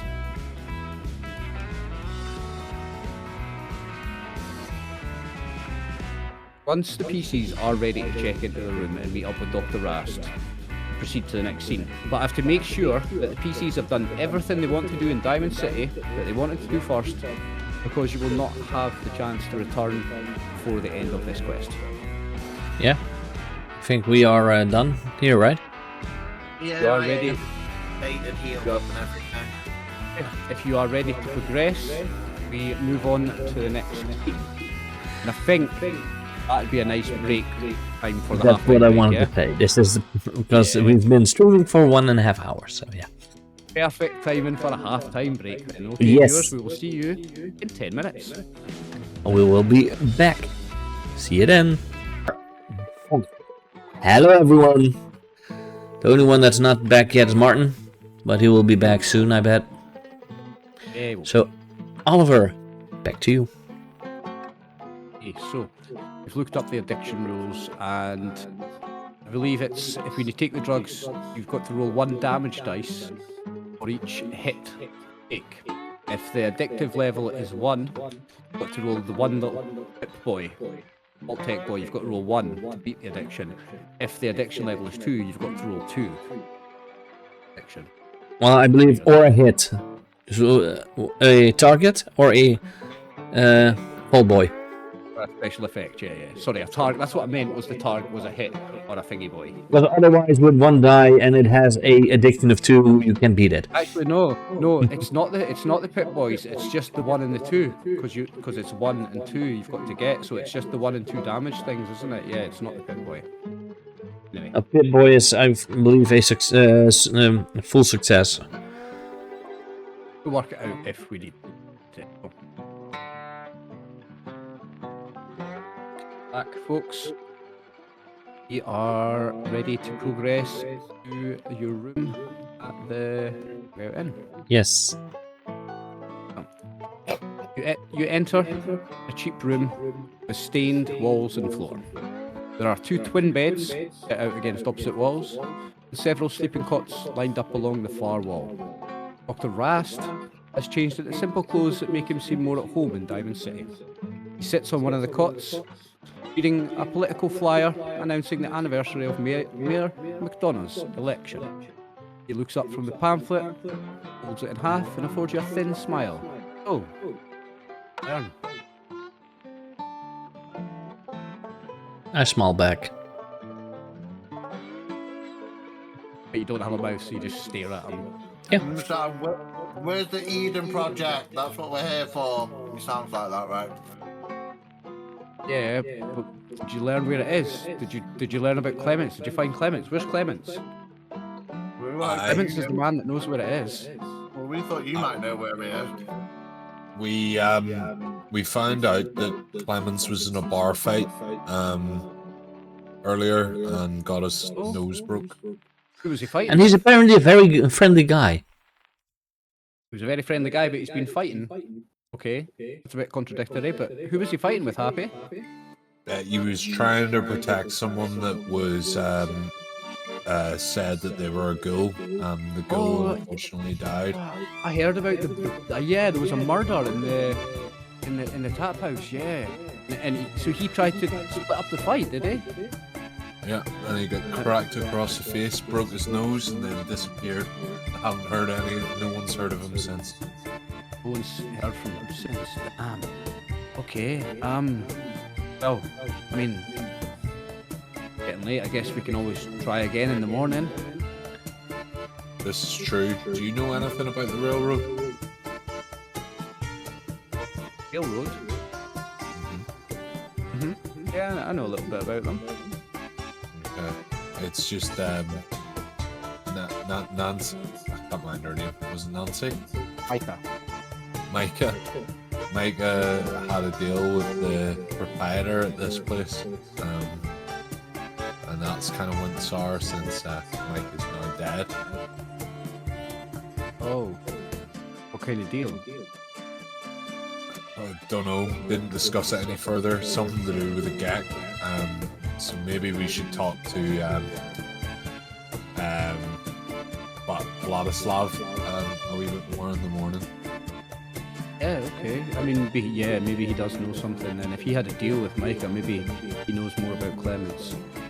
Anyway, it's late. Should we worry about it in the morning? As long as I don't go to sleep and then you steal all my stuff, yeah. Do I look like I want to steal your stuff? Come on now. I don't fucking know who you are, mate. You're lucky I'm a I doc- stayed behind. I'm a doctor. I have valuable skills. I can make money. I Elston packs when I need to. I can produce them. Don't worry about me. I can keep my eyes on him if you want, Happy. You hover about. You do patrol bot. I'm gonna just lie on the massive bed with my dog. You guys will have to find somewhere else to sleep. Well, there's 2 double beds, so you know I'll Is be in that- the double bed. What? Yeah, there's 2 double beds. Okay, well I'll take one because I'm massive and I've got a dog. You need a whole double bed, yeah? You do need a whole double bed this size, yeah. Now, once the PCs are ready to sleep for the night, Rast will turn off the lights and everyone can rest, recover their health points. The maximum health for everybody. In the middle of the Already night, repaired. in the middle of the night, the characters are woken by a soft but repeated knocking on their door. When you open the door, standing in the doorway is an old, tall, dark-skinned man, shaven head and beard. He's dressed in dirty work clothes beneath a heavy leather vest with many pockets that contain tools for construction and woodworking. His nose looks recently busted, held across its bridge by a bandage. Lots of blood draining through the binding. He looks around the hall outside warily and then steps inside your room and eases the door shut behind him. Name's Clements. Oh, I can't say I know who you are. He's quietly enough as to not be heard from outside of the room. Folks around town been telling me that you're looking for me. Yes. We wanna Guys, help. Clemens build here. the church.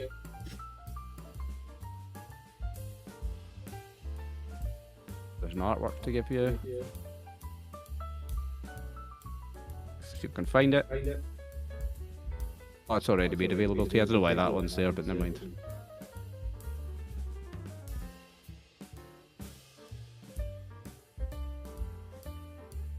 So, are you going to converse with this man that's introduced himself as Clements and walked into your room and shut the door? I'm gonna repeat all the information that we have about him, like the NPCs have told us, and then ask him about the Eden thing. Yeah, so the Garden of Eden creation kit, it's in Micah's secret bunker. Micah has a secret bunker.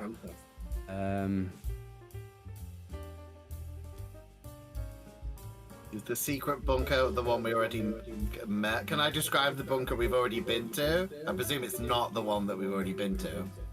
Not that one, but he's not going to give you any more information until... I need to know that I can trust you guys. I need some proof that you knew Mika and that you knew the plan. Well, here's Dr. fucking Dick. If none of you remember Mika's final words, I've got a dog, and you should trust someone who has a dog. So that should be if none of enough. you remember and repeat Micah's final words to Clements, Dr. Rast will take the initiative and he will say, Micah told us it's time to meet Clements and find the promised land. Can't the robot do it with like some hologram, or am I thinking too much Star Wars? Because I like project some memory that it's. Help me, Obi-Wan Kenobi. You're my only hope. Yeah. He's now gonna go, but where is Micah? Oh, dead. Micah's dead. Hey, Brad. Oh. He sits down on one of the beds, pulls out a flask of what looks like moonshine quietly. Doing his best to hold back tears, he drinks a whole bottle of moonshine. That's like 60 caps worth. I'm like, he's rich. He will then... He takes the news very hard, he's very upset. And through tears he will tell you the information now that he trusts you. He'll tell you that Micah possessed the Garden of Eden creation kit taken from her vault. It's a device that can terraform a large swathe of Badlands into a lush, verdant region capable of supporting a self-sustaining settlement. Clements and Micah became friends after he helped protect her from a synth that attempted to kidnap her. The synth was posing as a local farmer named Terry Goodman. After Micah showed Clements the Gek and her hideout, they decided together not to tell anyone else in the town about the synth. Micah worked obsessively to try to pinpoint the safest region to use the Gek, so that it would not cause any harm and be protected by geography against raiders and mutants and other threats.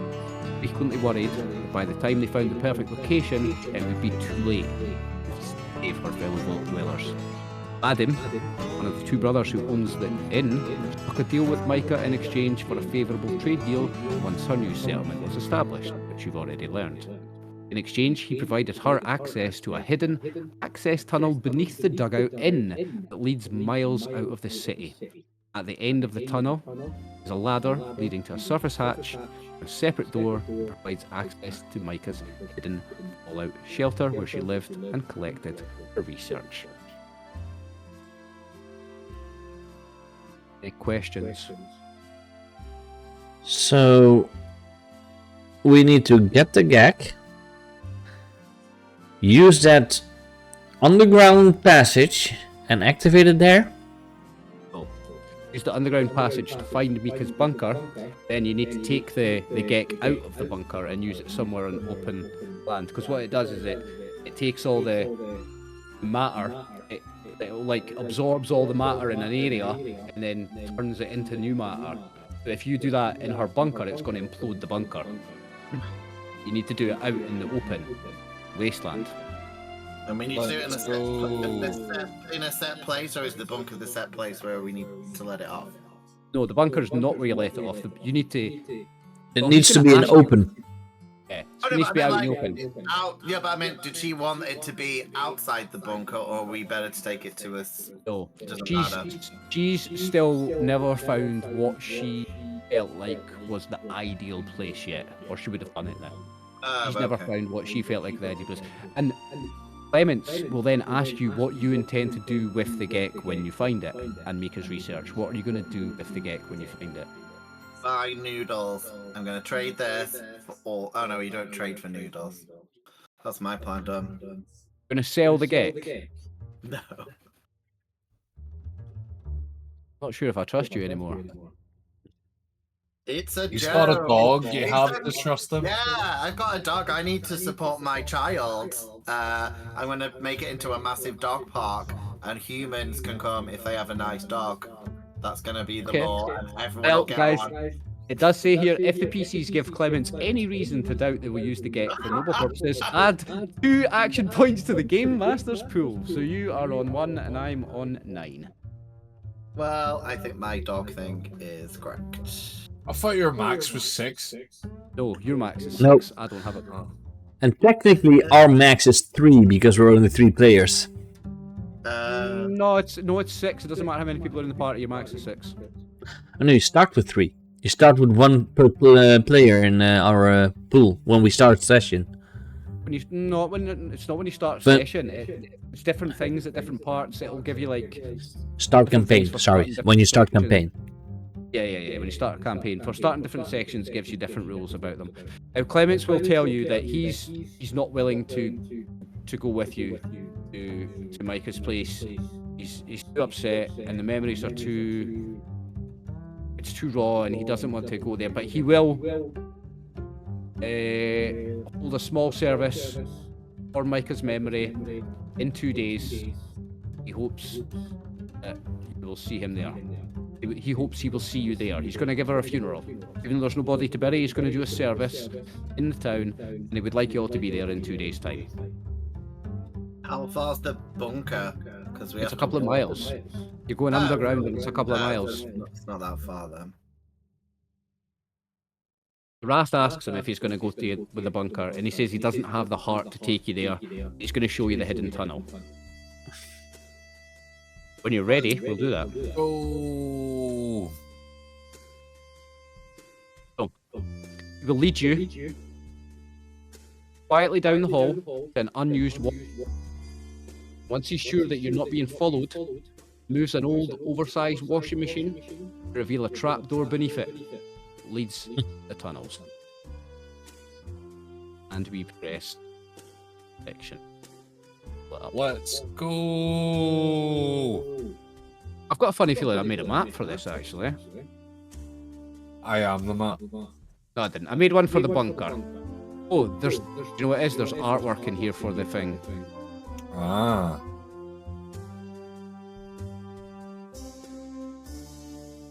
Do you know the Muffin Man comes from Muffin Man? everything? There. Did that work, yeah? That Is- looks The utility hallways. It almost looks like Dying Light or Dead Island. A little bit. Looks like pipes. In Dead Island, you have to go through sewer systems and stuff, and you see all those things to activate or deactivate SID or water that is electrified. Follow the cobweb-infested underground tunnels for what feels like hours. Dark corridors lit by faint blue, 4 lights spaced out every 20 feet. It's uncertain who built the tunnel or why, but its stony walls are carefully constructed and have managed to survive an apocalypse without crumb. At last, you arrive at a metal access ladder that leads up to a hatch above. To the right of the ladder is a thick steel door and a password-protected keypad lock that blinks at regular with an eerie red. To enter Mika's hideout, you must hack the door's electronic lock. To do so, you need to make an intelligence plus science test with a difficulty of 3. Did she not give us a code? You would have think if she sent us on this mission, she would have like wrote down. And That was- what kind of test do we need it? Intelligence Marvin will do it. and science, difficulty 3. Intelligence science. I'm not good at it, but Stick your USB in. You've got this. Do all the robot stuff. who has high intelligence? I think I'm the highest, huh? Yeah, mine's Yeah. 6. Oh, Dr. Dr. Rast has Rest got is 2 doing it. successes. Somebody just needs to give him one more success on the assist. So do I I need got to... 5. Does that mean it's fine? I'll do it. Intelligence, science.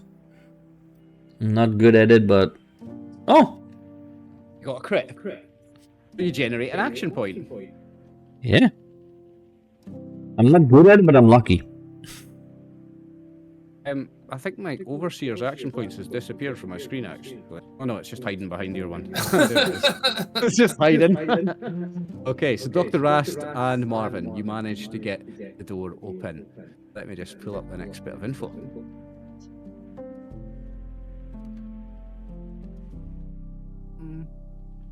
Once you unlock the door, the flickering red light turns green and turns his music down again.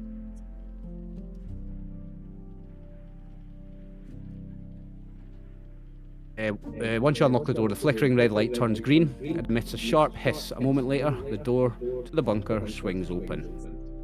The bunker is a Spartan concrete room. In fact, I have a map for this bit. There's a map. Oh. Oh, ho, ho, ho, ho, ho, ho. Bunker is a Spartan concrete room, supported by numerous old rusted pillars that hold up a wooden ceiling. The floor is littered with empty food wrappings, broken and discarded Nuka-Cola bottles, and random trinkets. Broken down machines from before the Great War line 2 walls and seem to have been stripped for parts. Elves create 3 aisles through the room. The elves house many boxes, supplies, books, scrap, personal trinket. Back of the bunker is a simple bed next to a makeshift. In the centre aisle floats a Miss Nanny utility robot painted white. Its 3 arm-like mechanical appendages hang beneath its spherical body, bending and pointing at you with high-tech pincer. eyes, 3 ocular cameras, seen from the top of its dome, expanding their lenses to shine pink light towards the door. Kind voice of a woman with French accent echoes from the... Oh, there you are, Miss Mika. I was getting so worried about you. Welcome home. I do not hope that you have been... I do hope that you have been eating well and drinking plenty of water. My French accent's fucking terrible, sorry guys. Was it French? Okay. Too bad. French was fucking awful. Sacre bleu. Now you can literally say pardon my French. Welcome home. I do hope that you've been eating well and drinking plenty of water. Does she think we're No, because I don't need it. She thinks we're Mika though, right? She's looking at us and saying Looking at this. She says, there you are, Miss Micah. I was getting so worried about you. Can someone see if she's broken? Like, has she got like electricity coming out of her? Hey. Don't say that us handies are broken. Well, that's what I meant. All of you that we've met have been a little bit dodgy. So can you check her out in case she's a bit funny? I think I look with one of my eyes towards old Talman, and the other one looks at the nanny. She looks okay.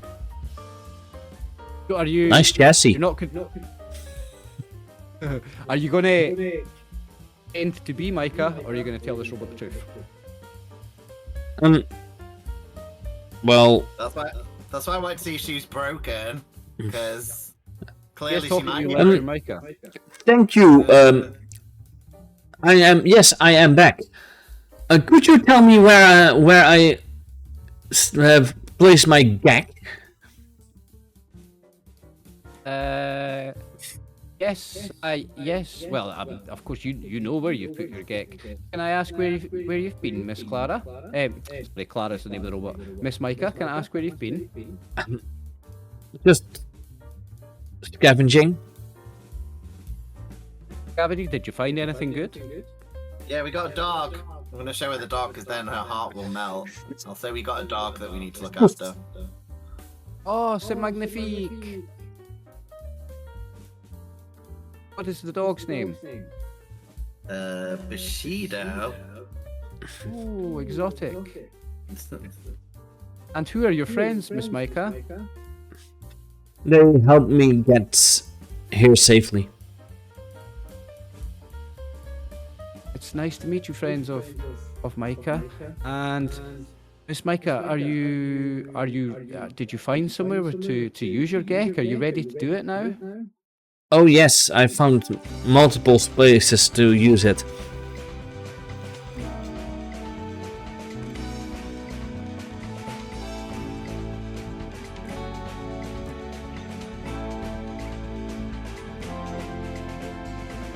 Look at him thinking. I hear the gears turning. If the PCs claim to be Micah going along with Clara's ruse, the robot immediately attacks. See? That's why I was saying we have to check this out. Wait, hang on, no. Clara ignores any questions you have, probably in the new questions. But that's if you didn't lie to her. Because you've lied to her, she's going to now attack. Oh. Yeah, she's I going didn't lie. So now she knows that we're lying.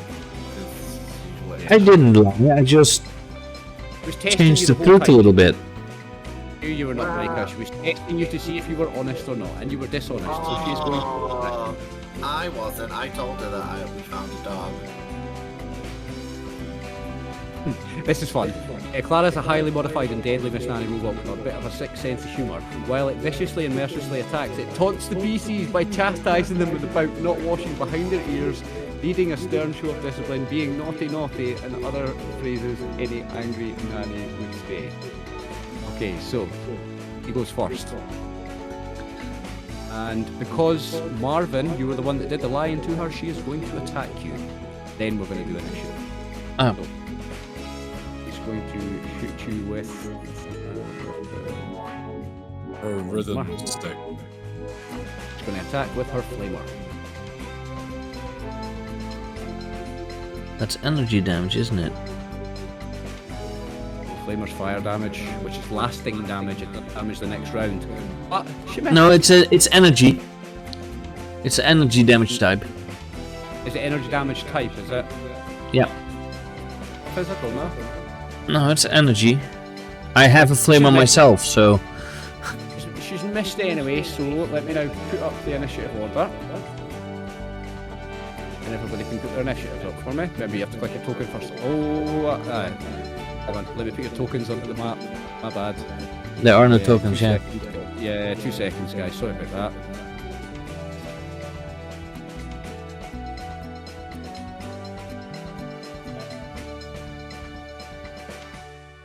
Woof woof. Nanny. That's not how you say it in French. You need to say bow wow.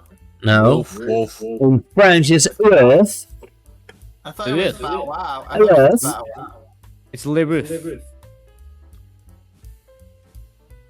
Why is your dog Earth. French? Because he's trying to fit in when you guys all Okay, now- die. Now get all your initiatives. What are all these bloody initiatives? Everyone's got 2. That's because initiative is always set. Oh, mine's off.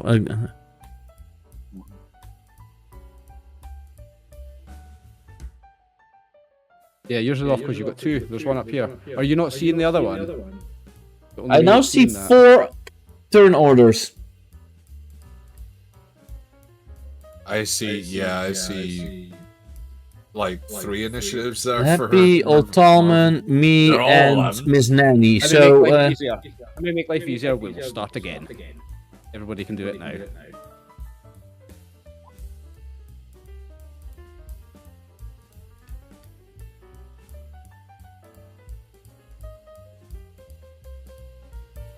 No other number exists but 11 for you, son.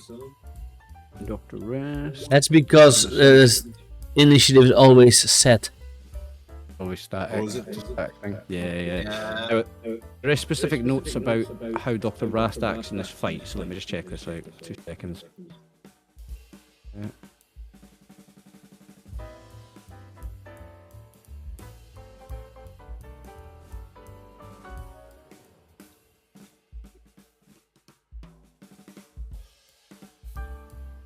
When the saints go marching in. Ast doesn't interfere. Okay. Ah, right. So he's not going to attack. And when you look at him when he's not attacking, he'll go, if I attack the robot, it's going to target me, and someone needs to survive to use that Gek. So, Dr. Rast doesn't do anything this turn. You was. It's now back to Miss Nanny Clara. He's going to attack. And Have you got a picture of the robot? You must have a cool picture of the robot. you know what? I think I might have. Bear with me. Only because she sounds cool. That's the reason why I was interested. I do. She just looks like me, but then as a nanny. In her front. Oh See? no, she looks kind of, yeah. And I guess she said she was painted white, so Yeah. it's kind of cute and a bit crazy. That's what she looks like. I see no reason why she wouldn't just attack the liar again. So she's gonna go for you. Gonna go again with her flamer. Now, You know that with the flamer, you can even attack multiple people. Because it's a spread. What I forgot to do as well. Give me a sec.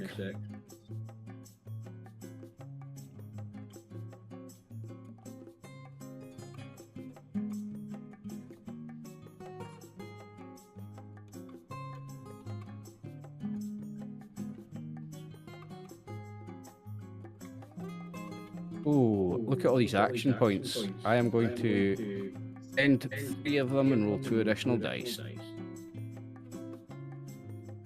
Let me use them. But we don't want that. Oh, 3 successes and 1 complication. So I'm going to say the complication are flamer jams, and she won't be able to use it again. But she's got 3 successes. Now your target, your entry rating is 1, right? So that's generates 2 action points. It's to roll damage. It has burst, persistent, and spread. So Persistent means it'll burn next round as well. yeah. Not gonna add any additional dice. I go easy on you. 5 Ooh, energy 5 damage damage. Minus on- your damage resist. Oh, we need to do a body part. Yeah. Okay, 2 seconds. Oh, where's the body part dice? There isn't in the roll 20. Yeah, there isn't in roll 20 for some reason. D20, just a D20. Yeah, just roll a d20 and I'll look at the body parts on a character sheet. A roll Yeah. sheet. Okay, I'll roll the d20 and then you can I tell me could what roll an actual one because I have it here. the 5. What's the 5 body part on a Mr. Handy? 5 is the arm number 1. Arm number 1 takes 4 damage. And it is lasting damage. That's 3 damage. 3, yeah, you've got 2 damage resistance. Now, 1. we're gonna have to get For a energy reminder of how damage, I have 1, so that's 4. Right, okay. And we're gonna have to quickly check how lasting damage works. Now I Where's have my got the hit PDF. points? up. Let me just get a look for that.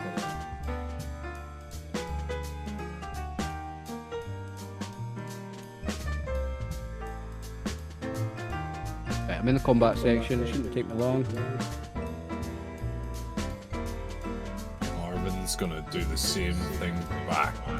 Damage type. Damage effects. Right, so persistent. If one or more effects are rolled. Oh, I didn't roll any effects. It didn't roll the effect thing. It's not. It doesn't get the persistent damage. Okay, cool. That was a lucky escape for you. You're not getting burned. Yeah, and also not the spread. Because otherwise you could have hit the rest. Yeah, she didn't roll effects. So that is Miss Clara's turn. So it's Marvin next. Then I will go a little closer to Miss Nanny Clara. And I'm going to use my buzzsaw. Oh, no, I'm going to use my spiked baseball bat. Because now it is piercing 2. You've got a perk that gives you piercing 1 and it's got spikes in it to give you piercing 2, yeah. Yeah, and since I boosted my strength and melee. And Happy, why are you moving around, Clara? Chris is annoying with fucking character tokens. Two Yes. successes. So you generate an action point. You're up to 3. You may roll your location dice and your damage. 7 physical damage and 2 piercing, for piercing 2, so that means technically piercing 4. Because 2 Right. Yeah. 2 effect rolls. Yes, you get the effect twice. Yeah. What is your location?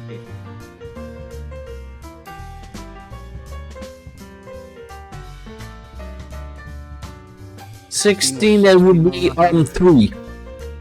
Arm 3. So I'm going to make a note on the character sheet.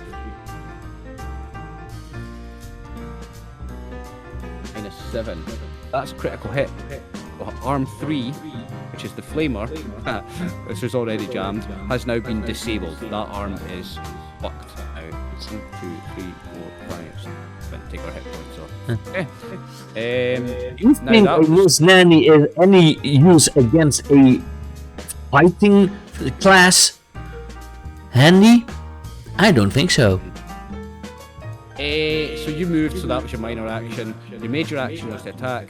Would you like to spend action points for any more actions? No. I'm good.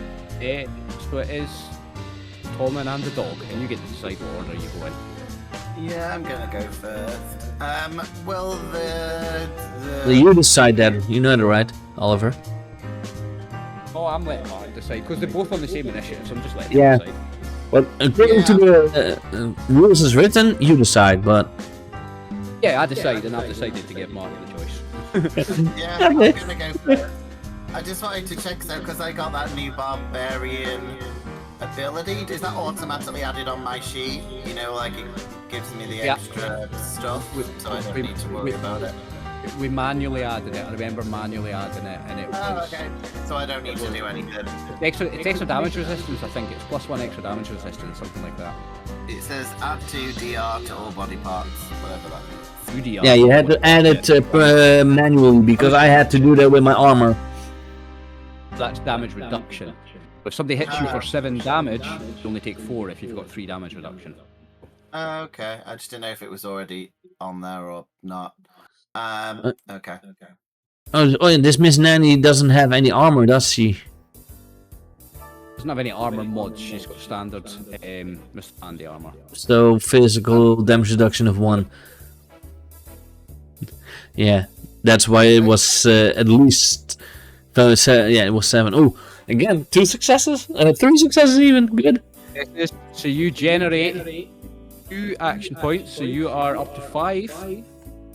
You may roll your hit location. So roll a d20 for the hit location and roll the damage. Oh, D20, okay.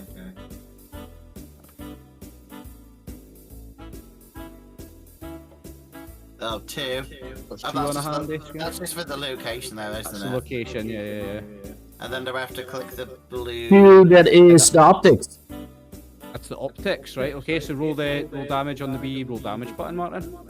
Okay. Do I have to add anything or just do normal? No, just roll you damage. it as normal. You get to spend action points, Okay. luck points to get more damage dice. Uh, You have a baseball bat with nails, so you have piercing.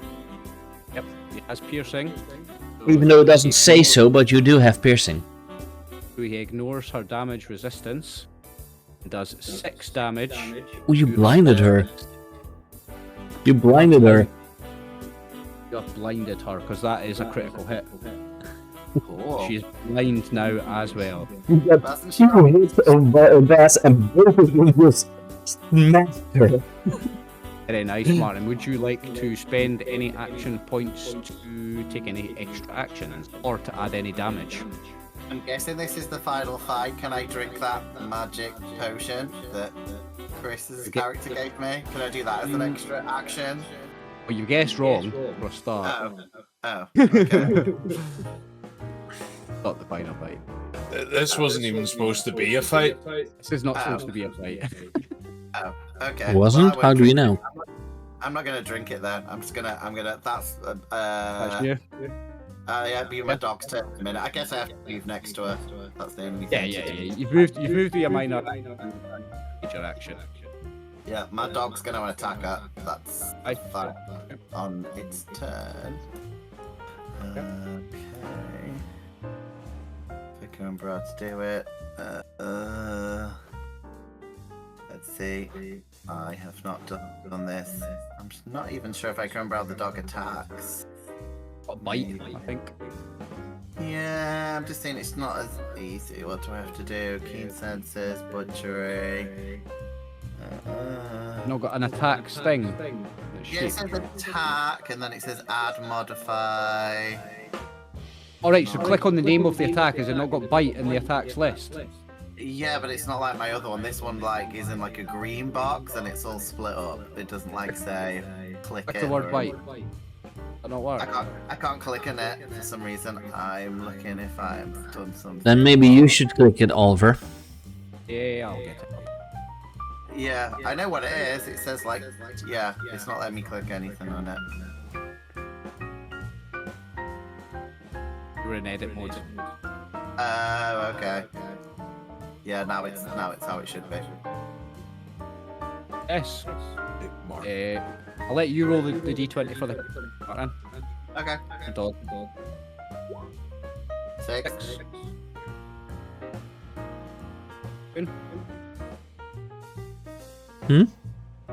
What's a 6 on the location for a nanny? That is main body. In body, okay. Roll the damage.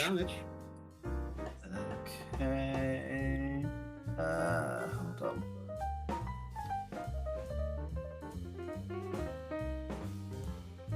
Man, body. Oh, 6. 6. I guess that's a lot of damage, right, for a dog.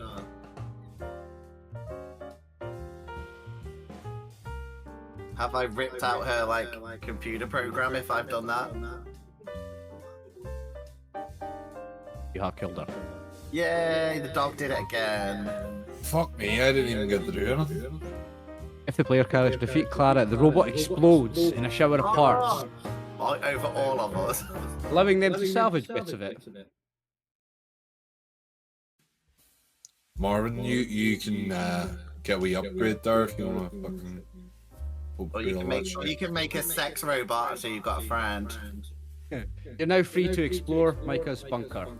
Any PC that wants to search the bunker for the Gek or for other supplies can do so by making a perception plus survival test with a difficulty of 0. Survival perception. Oh wait. Perception difficulty 0. You're only rolling for complications. Guesses action points. One success generates your action point. You're back up to 6. Okay, now you're going to get a chance to spend some action points because before we find the Gek, you have some loot rolls. Okay, so on most of these, the first roll is free. Sometimes there's a second roll that will cost you an action point. I'll tell you what rolls you're going to get so you can do your action point economy. Your first roll is you get a free roll on the ammunition table, and then there's a paid one after it if you want. So, find a railway spike. Would you like to spend an action point for another roll on that table? This is for ammo, right? Ammunition. I don't really need ammunition. Do you guys still need ammunition?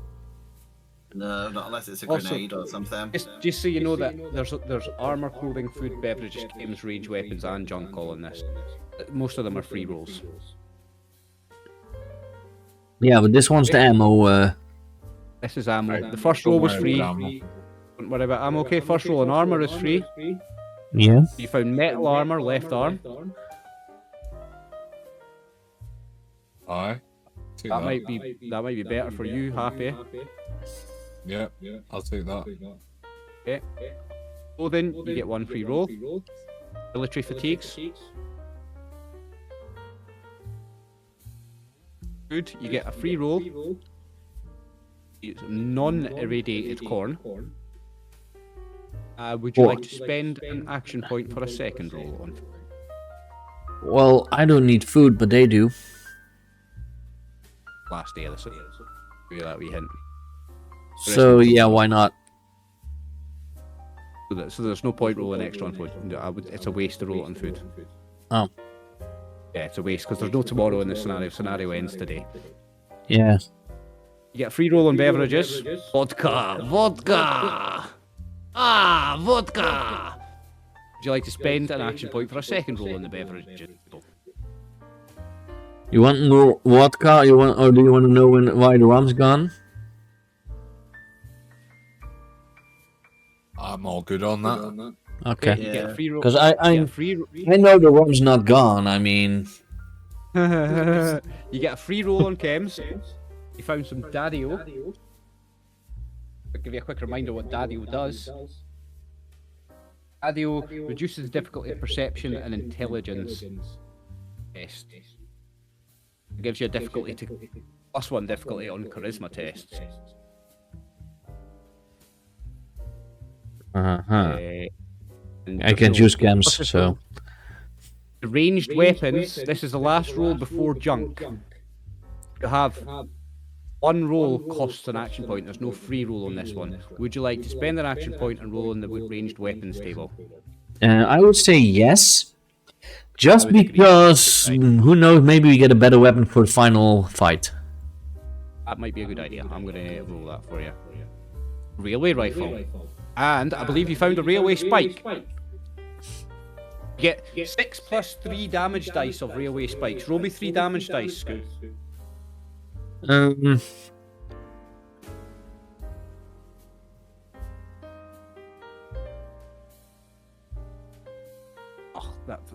Oh wait, or can I? Oh yeah, no wait. 3. Top left of the character sheet. No, there. You get 9 railway spikes. You found a railway rifle and 9 railway spikes, so that was a good roll. Let's see. Gear. Add railway rifle. Railway rifle and 9 railway spikes. Now you get a free roll on the junk table. You find 27 junk items.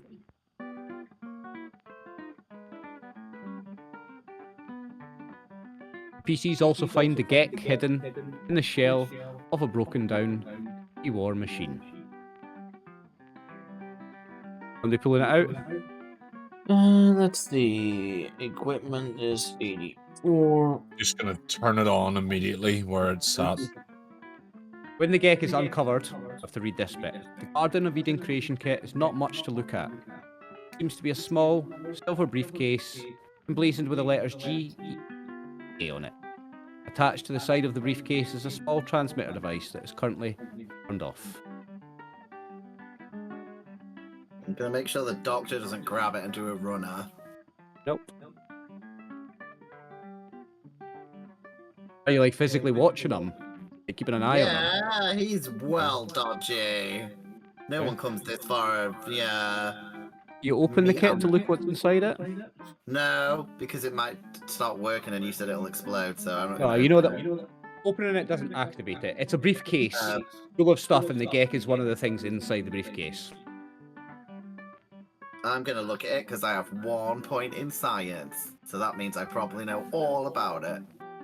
Okay, so the garden, if you open the kit, you find that within are a series of Vault-Tec instructional pamphlets, seeds, fertilizer, a tiny cold fusion device, and strange technology that currently appears to be powered off. Taped to the inside lid of the case is a note card that ominously reads as follows: Gek will collapse all matter within its given radius and recombine it to form a paradise landscape so that life may begin. Do not use it in a populated area. Begin. Railway simply add rifle. To begin, simply add water and stir. Do we know if these have been used before? Like, this is like, they've used these before. This isn't like the first one. Like, would we know anything? A Gek only gets used once, so a Gek, once it's used, that's it. Used up. I mean, like in history, like these have been used before. Yeah. Geks have been used before to create settlements. Yes. Oh, okay. Specifically in Fallout 2. You do it. That's your main question. Fallout 2 is to get Gek. Yeah. After the player characters have acquired and investigated the kit, audio holotape activated by Clara. If the PC's destroyed Clara, the audio still plays from the robot's remains but sounds distorted and eerie. Sound of a familiar ghostly voice fills the room, echoing out of Miss Nanny's speakers. It is Micah's voice. If you're hearing this, then that means that I am dead, and you are now in possession of my people's Garden of Eden creation kit. Ain't that a bite? Micah clears her throat and then continues. I can't make your decisions for you. What you do with the device, how to use it, all I can say is this whole mess, how we got here, it started because the people who had power kept it all for themselves, the rest of us be damned. They took and they took and they took, and in the end, all they left behind, ashes. Several long seconds of silence follow. Micah speaks again, her voice chokes with emotion. My plea to you is, whatever you do, don't be like the people who burned the world down. Use the Gek for good. Build a new, better world. And when you do, use the transmitter on the kit to find my people, find them and save them. Bring them to the promised land. Anyhow, I guess I'll be going now. I get to find out where you go next, you know? After this life. I hope it's somewhere green. Yeah, I'd dig that. And with that, the audio crackles, but for a moment, or an eerie silence fills the bunk.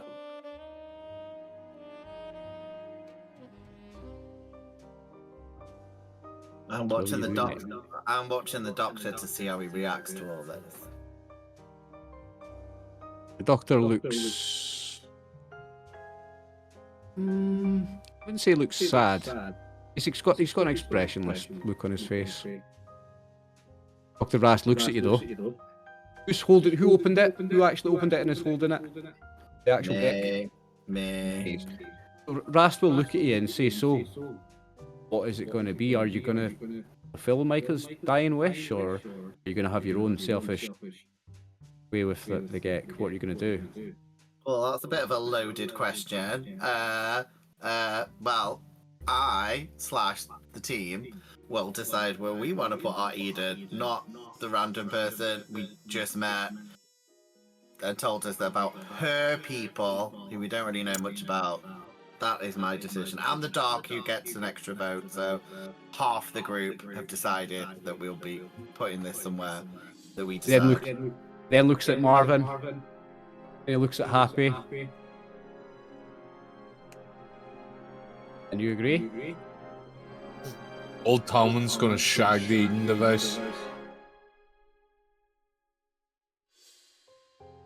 Marvin? Yeah. I was still putting in the relay rifle, so... Sorry, so Dr. Rast asks you, what do you plan to do with the Gek then? Will you fulfill Micah's dying wish? Well, I have no use for the Gek. It's more for you meatbags.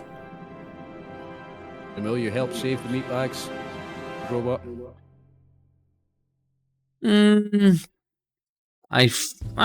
Well, why not? I don't have anything better to do. With a hiss, the door to the bunker suddenly swings open. In fact, hang on. I'm going to do a little 10-second pause here so that I can actually cut this for the next video, because this is the last video.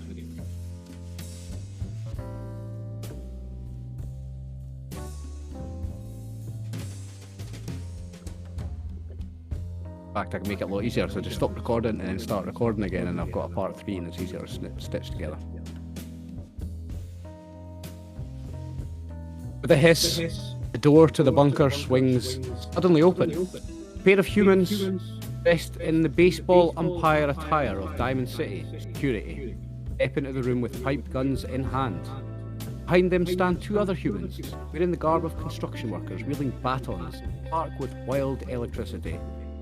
All the figures look on at you and your group with blank, expressionless faces. A moment later, all hell breaks loose in the bunker.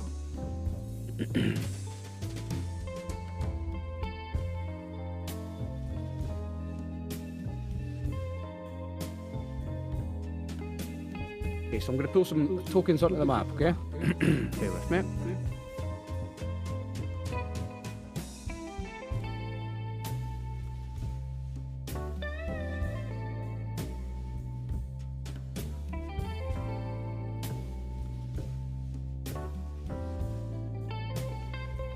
This is annoying because it's kind of a spoiler. You're kind of going to get a spoiler when I pull these tokens onto the map. It's okay, we promise we won't look at Roll20. No, I think there might be a way around it. There is. Yeah, I don't see any tokens being pulled on the map, so... Oh yeah, now I do. Diamond City Security. I wasn't looking at that. Me neither. Those aren't actually merchants, those are just like dressed like construction workers. Even worse. Now, this is not a tactical map missions. I'm just going to put them at this end of the map to signify that they're at medium range from you guys, okay? Alright. You guys are all at medium range. Right, so... let me just read this. And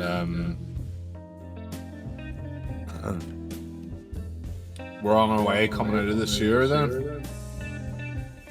Hang on, I'm trying to find the next bit. It's annoying me with it. Well, they can't do anything, because if they try and kill us, I'll just press the button and then it'll make us all go kaboom, right? So they're probably not going to kill us. Let's check something here. the Eden device, Martin, it makes like a Garden of Eden. Oh yeah, It but makes then a place habitable. I thought if you do it on the ground, it'll explode. So Well, they won't- No, it implodes. Implode the bunker. It'll pull everything into it. It pulls okay. all matter from around it into it, then reatomizes it into new matter. Gets it Oh, out sweet. again. So they probably still won't want to attack us because they won't explode, they'll implode. Now, If they try anything. there's actually only Well- 3 of these, only 3 PCs here. So, I've not got them on the initiative order thing, but they're going to act first. These guys dressed in Diamond City security are going to start shooting. At the suitcase that's in my hand with all the stuff going on, they don't seem very smart. They're going to start shooting at people.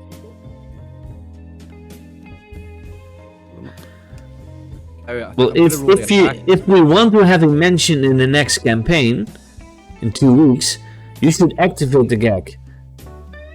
That's what I said. I was like, if they are, it's gonna be stupid. I'll just do it. It's going to be a spoiler when I roll here. There's no way avoiding the spoiler, so I am just going to pull the right tokens onto the map anyway. This is going to be a spoiler when I do this anyway. Oh, they're not named. They don't have labels. Haha.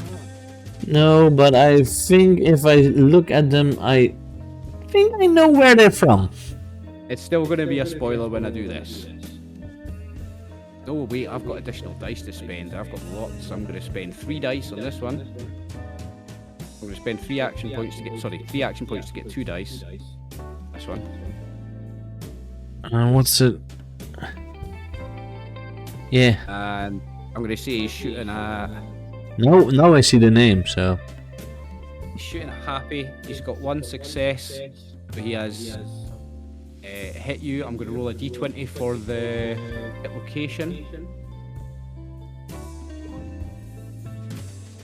That's a 9. What's a hit location on a person? 9. That's something you guys can see, because I see the robot. Have a look on one of your character sheets. Left arm. Oh, You are hitting the left arm, Happy, for 1 damage minus your damage reduction. No I'm damage. wearing armor, so no damage. No damage. The second one is also going to shoot. And this one's going to shoot at Old Toman.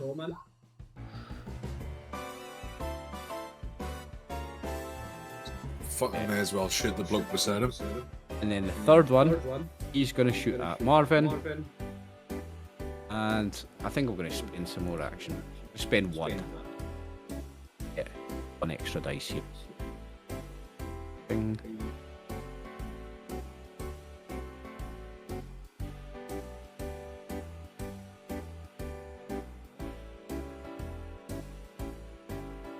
Marvin. 0 successes. Okay, now we go into initiative order, and I'll pop these guys up on the thing.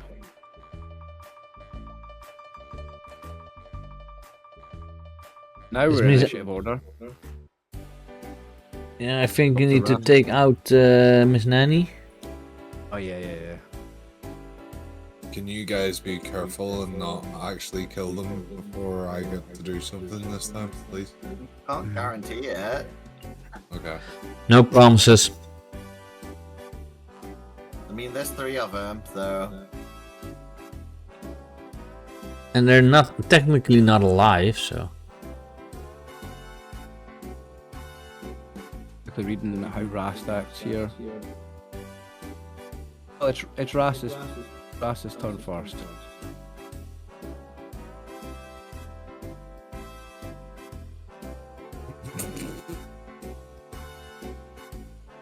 So,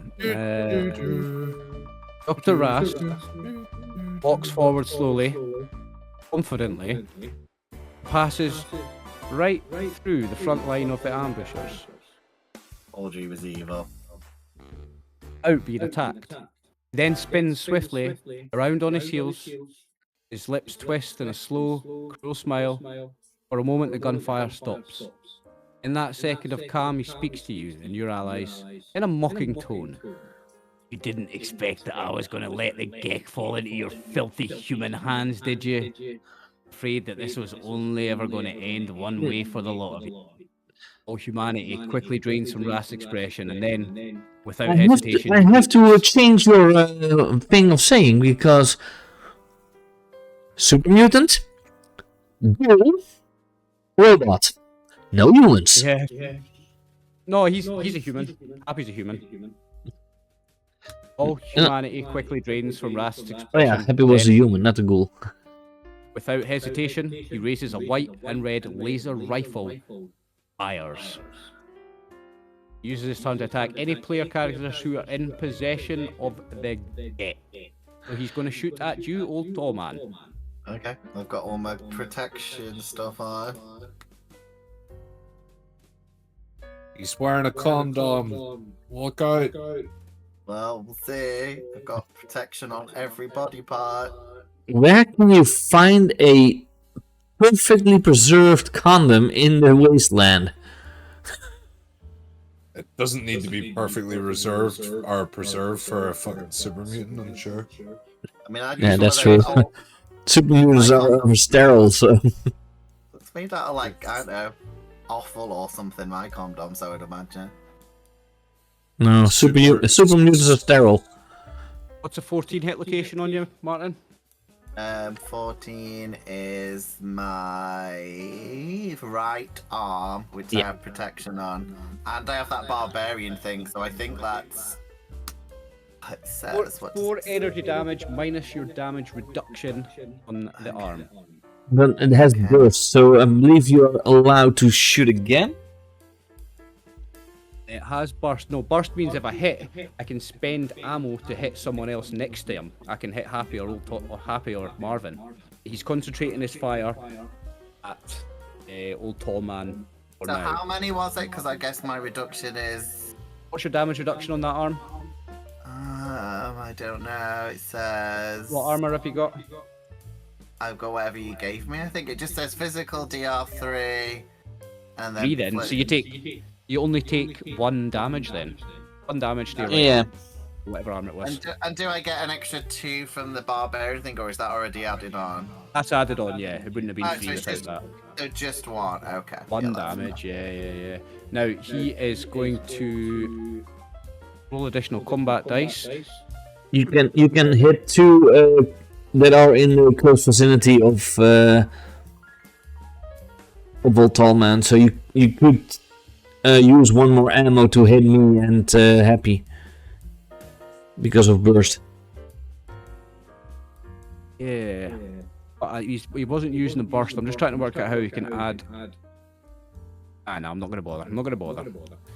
That's going to be it for his turn. Now, which arm did I say we hit, Martin? Right.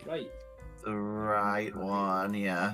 Character right-handed. I don't know. I'm left-handed, so I presumed my character is probably left-handed. I'll give you that then. I'm not going to make you roll to drop the thing. If you'd hit your left arm and you told me you were left-handed, I would make you roll to see up the. Yeah, don't be. You don't. Wouldn't that be when it is a crit? Sorry? When it's a critical hit? Oh, when it's a critical hit, you'll definitely drop it. Yeah, absolutely. Yeah. But anyway, that is Dr. Rast's turn. We are now on Marvin. How much? These guys are medium range from you.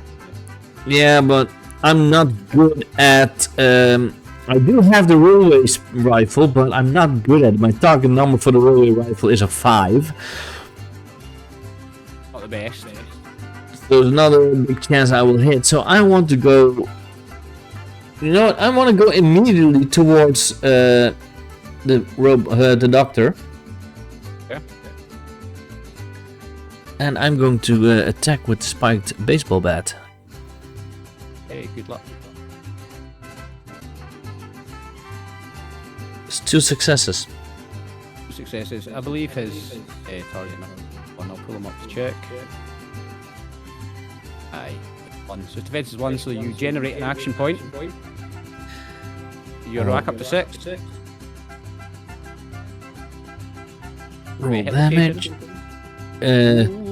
5 physical damage, 2 pierce. piercing, so that means you ignore 2 damage physical resistance, which he only has 1, so you ignore all of it, so all your damage goes through. I just need a hit location. I believe, let's see, because I saw this one up here.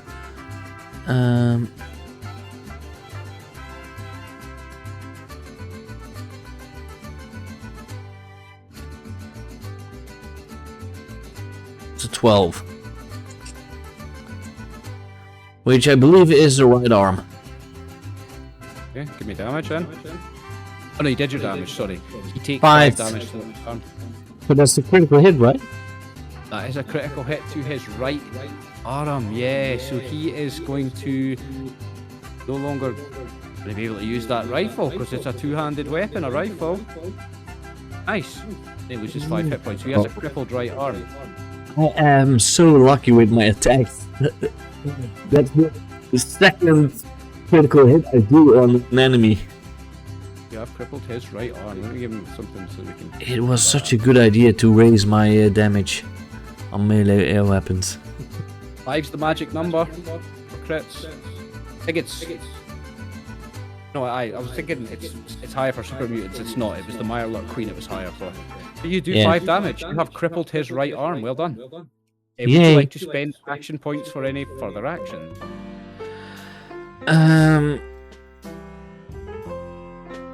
Would I use one to attack again?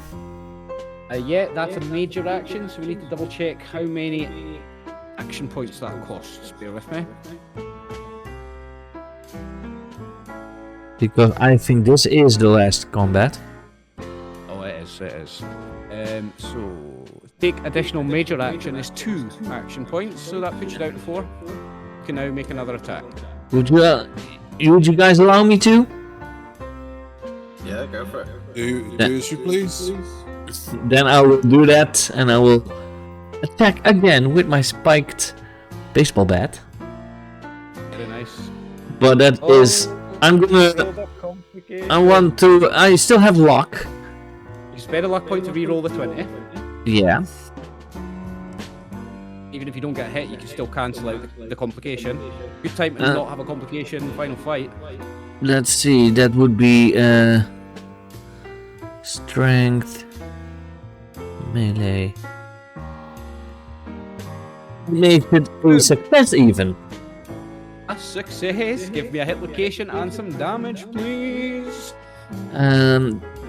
With the hit location...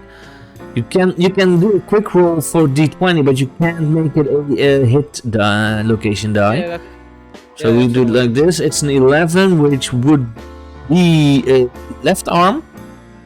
Yeah, it's his left arm now. Brilliant. He's not going to be able to use any weapons. You get 5.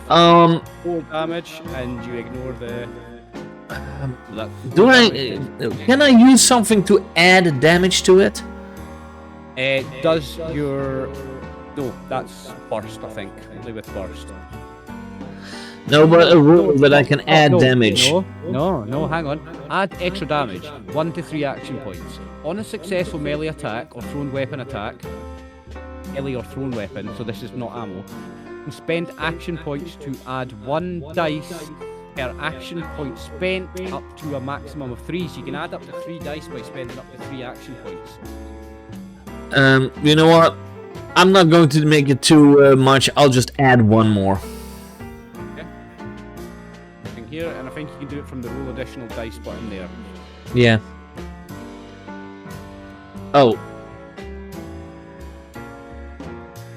And automatically did 5. That's automatic. That's automatically rolled all 5 of the game, right? Just roll me one. Just roll me 1 damage. Sheet then, please.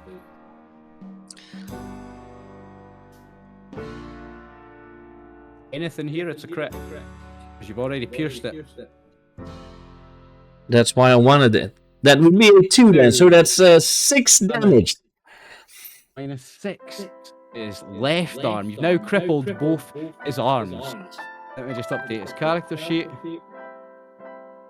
That's why I wanted to roll extra damage. I wanted to cripple this motherfucker. Now, because so his 2 arms are crippled, but he doesn't look to be in any pain and there's no blood. There's no blood. No. So there is he blood. was Sorry, a synth as well. There is blood because he's a Generation 3 synth. Sorry, there is blood. He's a very convincing synth. Yeah, but so there he is not reacting to pain, so not reacting to pain, and there's no human expression left in his face. so yeah, he is a synth, clearly. That was Marvin's turn. Now, what I'm going to do, Happy, is because you're all on 10, I'm going to move Happy to the next to the initiative because you didn't get a turn in the last fight. Just in case this is all over really quickly, you next, Happy, so it's your turn. Okay. You're all on 10, it's fine to move around. Wait, no, don't do anything because the synth replicas are on 11. My bad. They go first. Might all be dead anyway. Yeah, so this one's going to shoot at Marvin. No, don't. They're just going to go 1, 2, 3. Tell me how it's gonna be. It's 180 degrees. Right, this one's just going to come in and hit you with his shock baton. Okay, roll. I'm spending 3 action points because it's really Don't. close to the end of the fight here to get an additional 2 dice. Don't. And he's only got 1 success. Okay, so And he doesn't generate any action points, but he does hit. yeah, you only need 1 success because I only have 1 defense. Body part is a 3. That would be oh, I'm unlucky. That is my main body. Yeah. The damage. Oh. 7. But I am.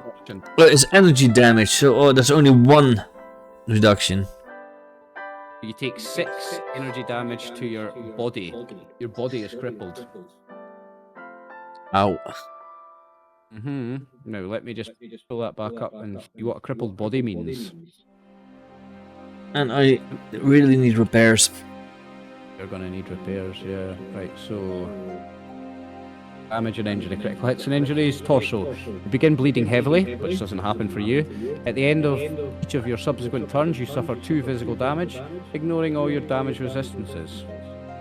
Okay, so I guess you get away with that because it's the body, mate. You don't have internal organs. There is no internal bleeding. Nope.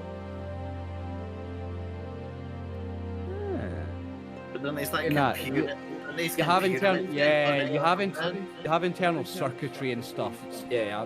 Doesn't say anything about a Mr. Handy when it's. Yeah, there's no differentiation, but it doesn't say anything about organs. It says you begin bleeding heavily, but we can translate that to leaking fluids, leaking hydraulic fluids and stuff. At the end of each of your subsequent turns, so at the end of your next turn, you suffer I'm dead. 2 physical damage. Then I'm down. Your damage. Next round, I'm down. At the end of your next turn. Then I'm down. Not yet, but you will be then. So this one is going to shoot at Happy.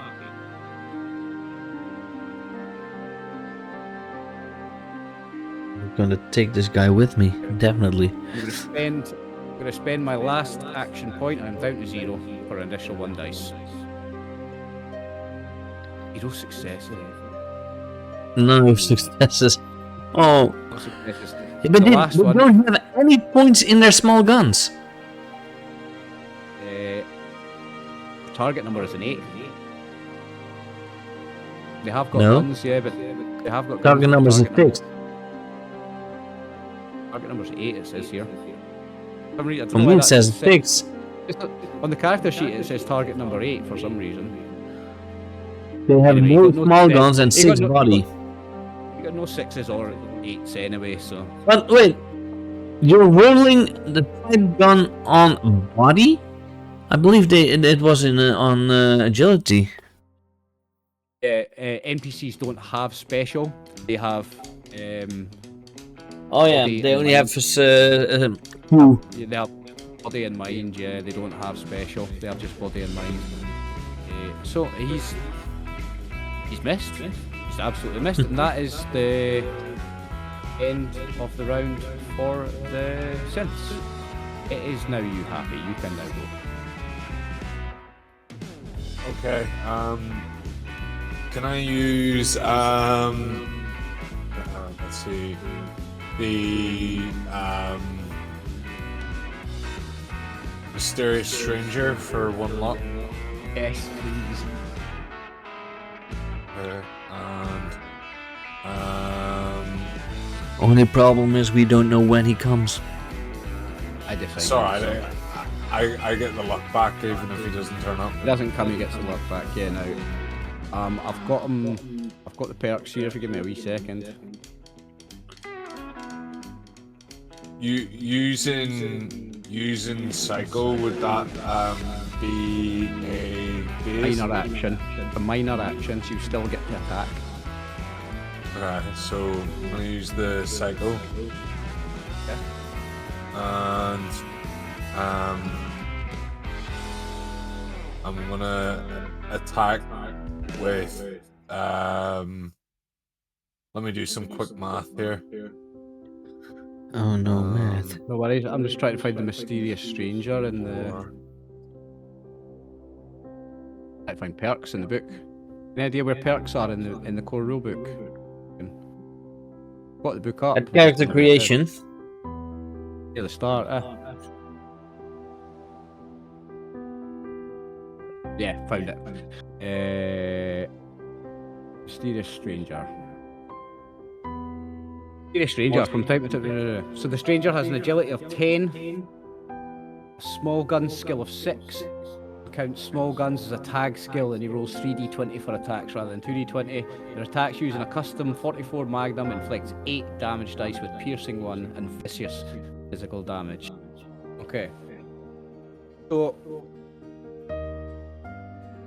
you take your jet. Was it jet? No, it's Psycho, isn't it? Yeah. And that gives you +2 damage on all attacks and +3 physical damage resistance. Okay. You still have an attack to do. Oh, well, you still have a main action to do. Do what you want with it. What's +1 DC? Is that +1 on whatever my damage is? Aye.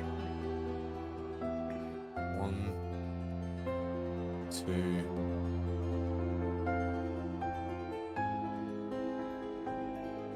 Sorry, I'm doing math on my perks here. Whereas you get +2 damage dice on all attacks.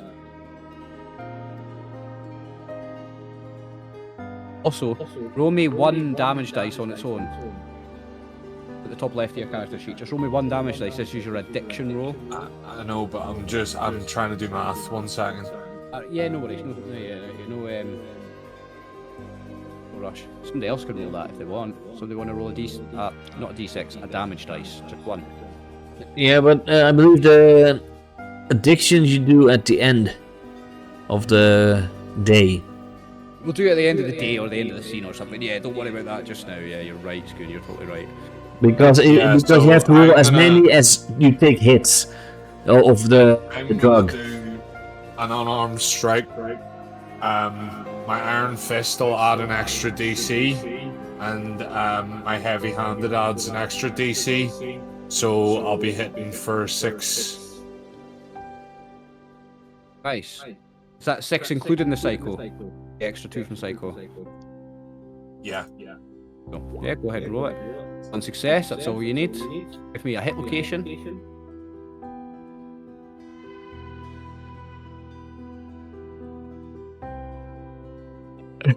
Are you just punching him? Yeah, he is. Yeah, give me a hit location, Chris. How do you do that? Just roll a normal Roll a dice? d20, yeah. Just a d20 is fine. I think you need to be moving closer because... Yeah, who are you attacking?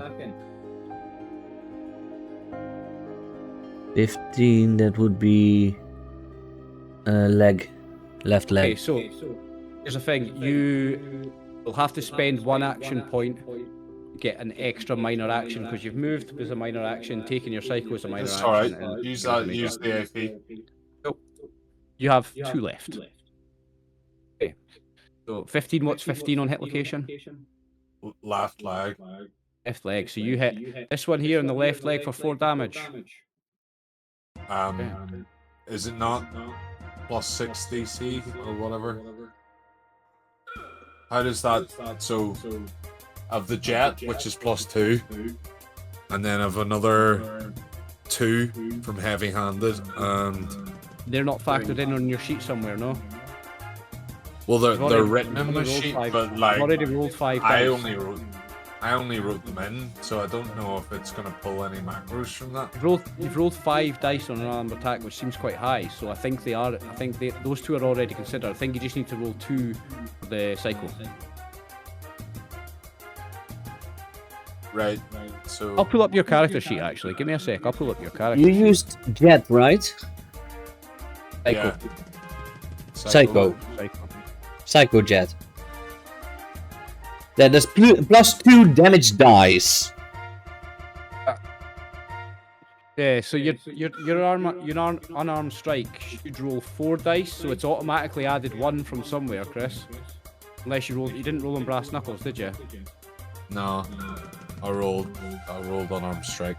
It's added 1 from somewhere, so the other 1 hasn't been added. So give me 3 dice, 2 for your psycho and 1 for the one that's not auto added. And just D6s. Damage Yeah, dice. the If you look at the upper left of the corner. character sheet, it's the wee face, the guy's face. Vault boy, Yeah. that's him. And how do you roll 3 of them? You can just type in 3. When you click the button, it lets you type in a value.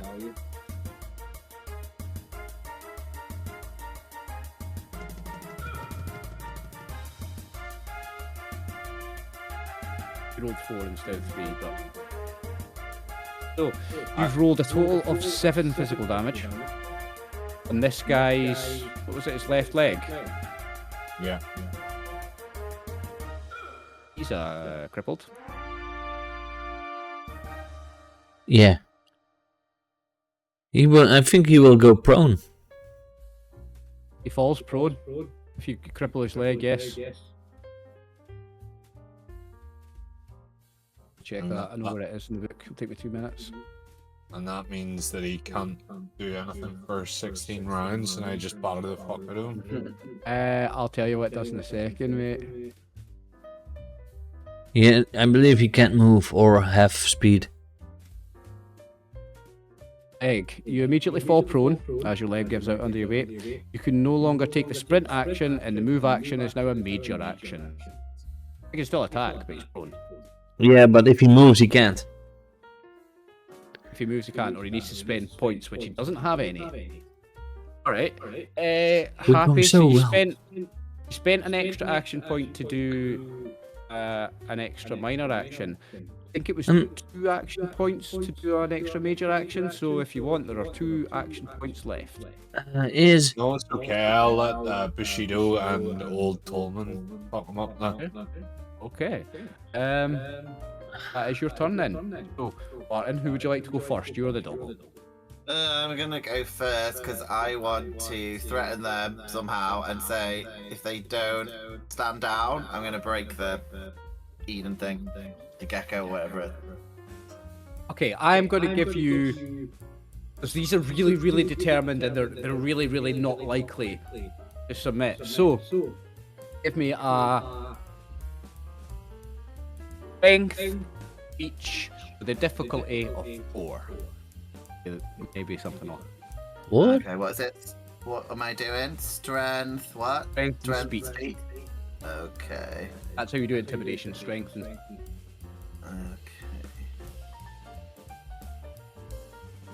Difficulty of 4. Oh wait. Unless you spend action points, you need 2 crits. Okay. I got a 2. 2 successes. Yeah, you needed 4, so no, they do not stand down, I'm afraid. Well, they won't be happy when Bushido starts ripping parts out of the machine in a minute, but I did try and be nice to them. So I'm gonna, I guess is that like a minor action to do I'd say that's that? a minor action, yeah. Okay, I was gonna drink my special potion thing, but I don't think I can do that and attack, right? Because I've already. Yeah, you can. No, because you can't do it and attack unless you want to spend the 2 remaining action points. You've got 2 action points left. Saying that, you don't know. You only need to spend 1 because drinking a potion is an extra minor action, which would cost you 1 action point. Okay, I'll do that then. I'll use And you 1 can action attack. point, and that gives me +3 to attack. Is it Nice. whatever Krista the physical? No, I know what.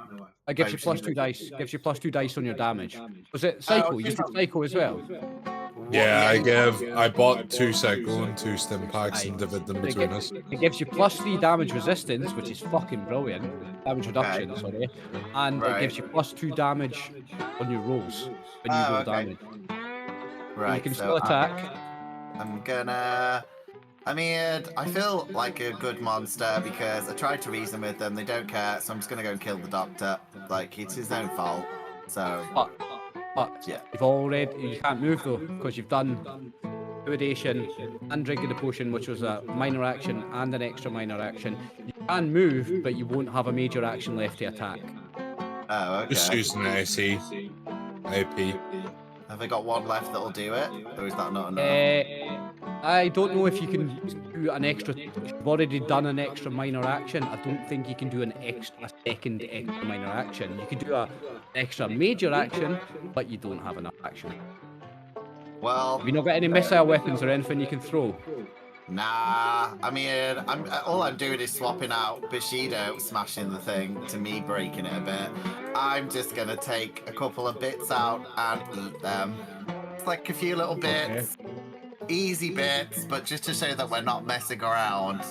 Like a pack of seeds or something. Well, like something, I don't know, like something that's maybe easier to take off, but I'm going to put it in my mouth. I'm not going to swallow it, but... Okay. No, I get what you're doing. It's an extra intimidation tactic. I like it. Yeah, and plus, obviously, yeah, I don't know, maybe my body will digest it. Who knows? Yeah, I'll do that with the whatever, and then I guess it's Bushido turn, and he's going to attack the doctor. Okay, so he can move in it. I kinda wish I'd given Bushido the potion because I wanted to see what would happen to him, but he might have gone If you crazy. could psycho to a dog, yeah, that'd be fun actually. It's already a mutant hound, isn't it? Can I change that and say I did that to the dog instead? Because it's the same wait. action. Fair enough. Okay, the dog will attack the... Japanese Akita. Oh yeah. It's Nakita Inu. Yes.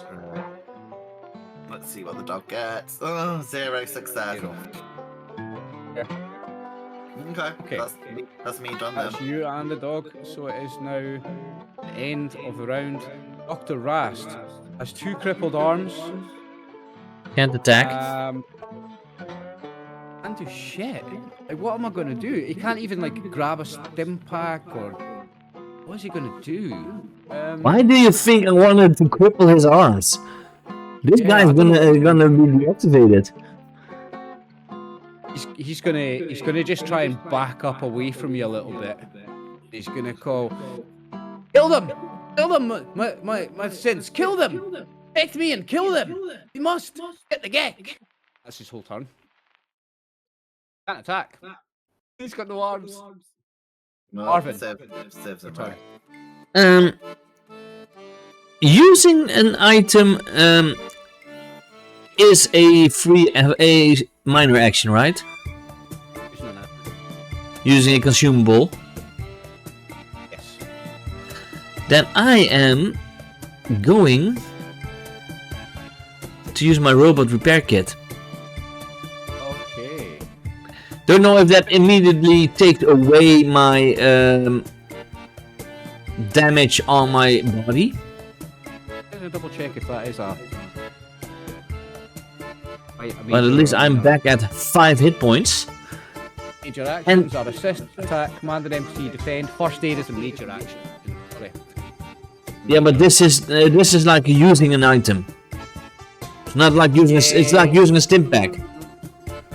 But then for robots.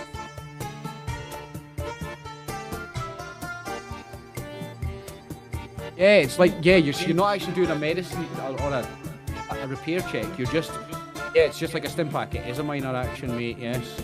Yeah, mine on it. but I'm wondering if it immediately takes away the cripple for the main body crit that I had. It does. It takes away the crippled effect. The stim pack takes away the crippled effect. So Okay, then and then I'm going to and it just instantly heals 4, right? yeah, I'm going to move closer again to the doctor. Okay. And I'm going to hit him again with the spiked baseball bat. I'm just going to fuck this bitch up. Yes. 3 successes. You only needed 1. You have generated 2 action points. You're now on 3. Give me a hit location and damage. Let's first do the hit location. So 15, that would be his his left leg. His left leg. Okay. You know what? How much action points do we have? You have 3. Okay, let's see what I roll for damage. Okay. Crippled. Both legs are already crippled. He is dead.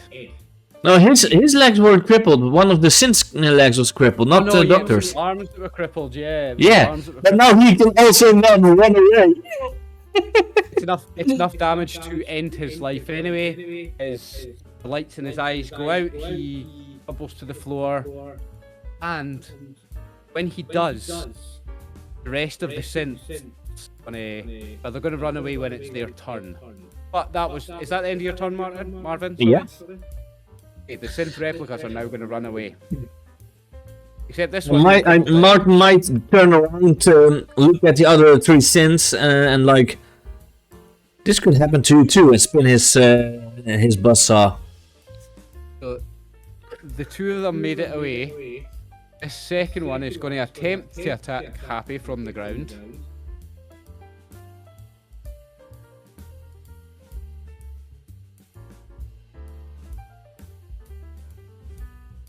And he's got a complication, his gun jams. He can't shoot again.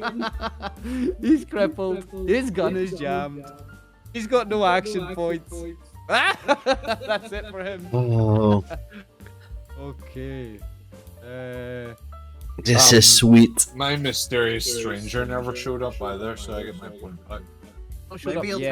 Maybe he'll turn up to finish the girl.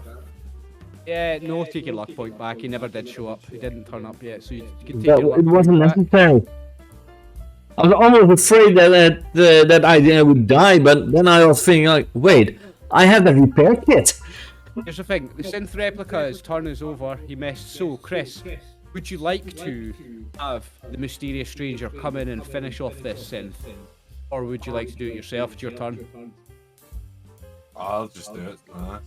But I'll Your luck just. point then. Well, if you miss, then the mysterious stranger will come.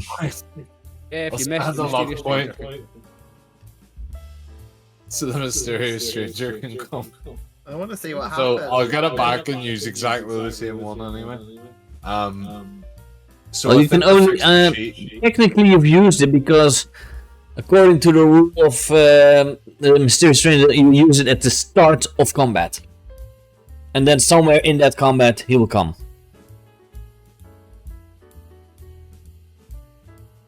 Anyway, try and finish off this last synth, and if you miss, let's say the mysterious stranger comes in and just... I still have to roll though. I don't have a character sheet for the mysterious stranger. I'm going to make one for the next campaign actually. Guessing he's pretty beefy, right? Yeah, he rolls. He's got his target numbers are high, and he rolls He rolls 3 dice instead of 2. 2 successes. You gain an action point. You're up to 4. Give me a hit location. Oh, I forget the hit location. He had 3 hit points left. It doesn't matter where you hit him. Well, we can Enemy. see if you hit his head totally into smithereens. Yep. Smithereens. You absolutely finish them off. Now let me just pull up the next information. Okay. Frost escapes. No. Okay. No, that's done. Aftermath. Okay. Well, the player characters can scavenge whatever is in the synth's inventories after the encounter is over. I have to allow you to roleplay the moments following the end of the massive shootout. So, in these last moments after this final battle, any words? That was clear that he was a stint. Saw it coming from a mile away.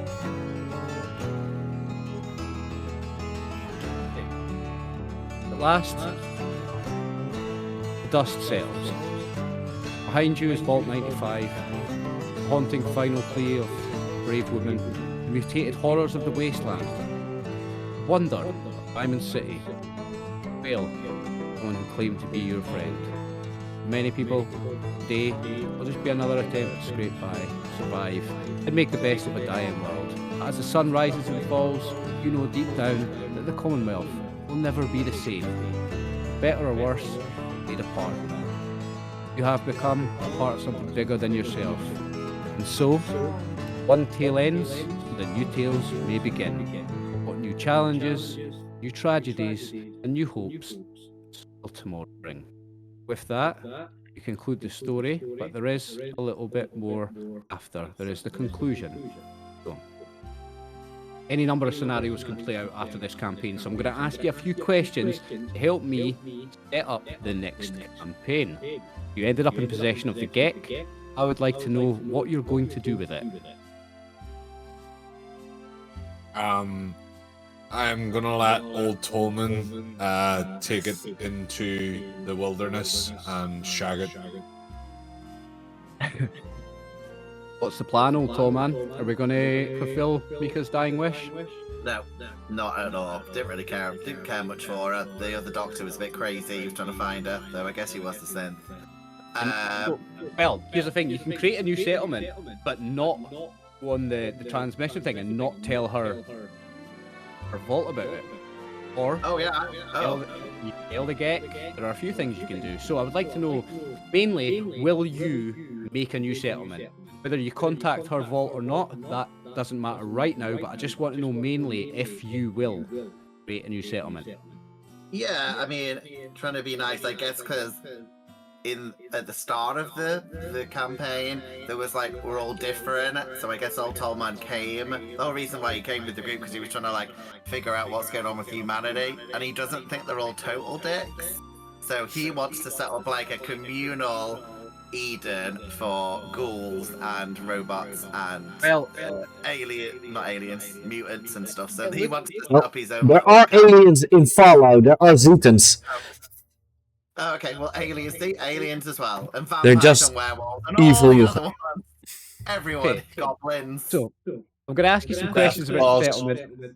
I'm going to read a little blurb, and then I'm going to ask you a few questions, more questions. So you go out into the wilderness and you find a spot. The entire world around you turns white. Flash of light, not unlike ground zero of an atomic explosion. Strange colours and stars dance around your vision as the light dies, as though to some unseen music. At last, the world comes fully into view again, and the bounty of the Garden of Eden creation kit is revealed.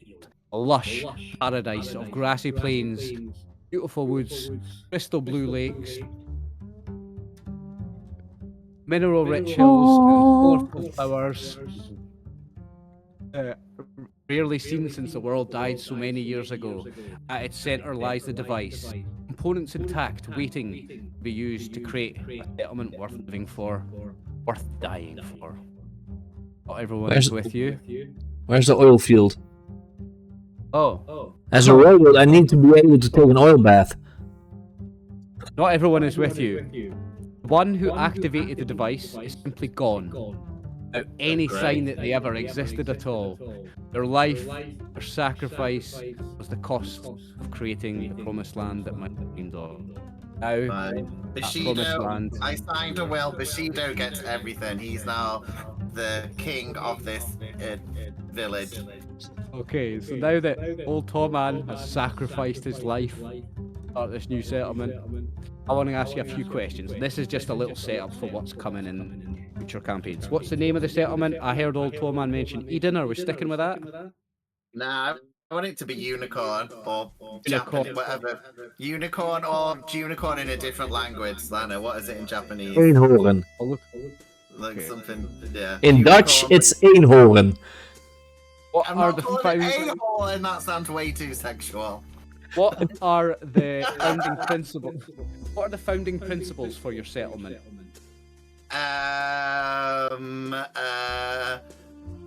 Non-judgment of different species. Okay. Like, What, basically. what goods does your settlement? What would it's got to be alcohol based, like Mediterranean fruits, so they can make wine and oranges, mountainy fruits, Okay. What allies and factions will be invited to live in your settlement? All of them apart from Synth, because they were not nice to us. They're dicks.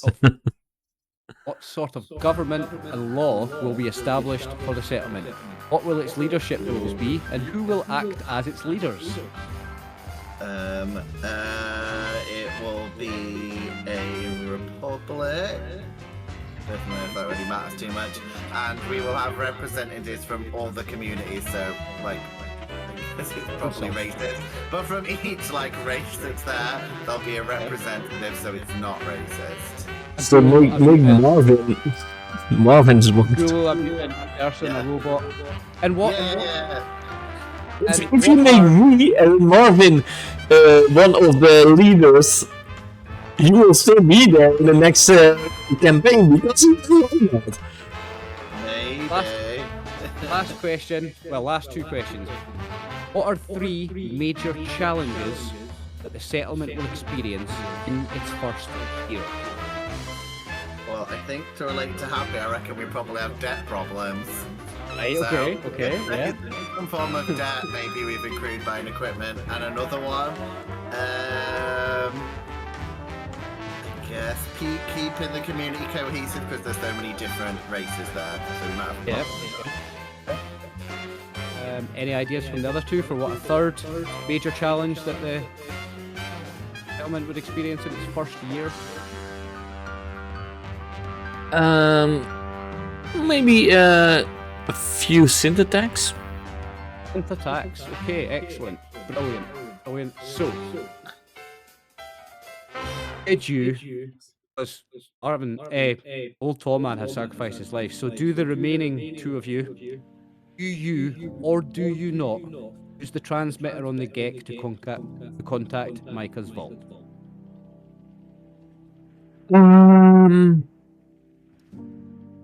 What would Happy do?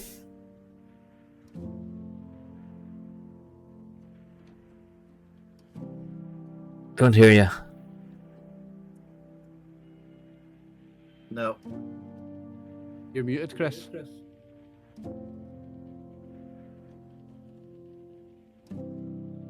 No. You're still muted.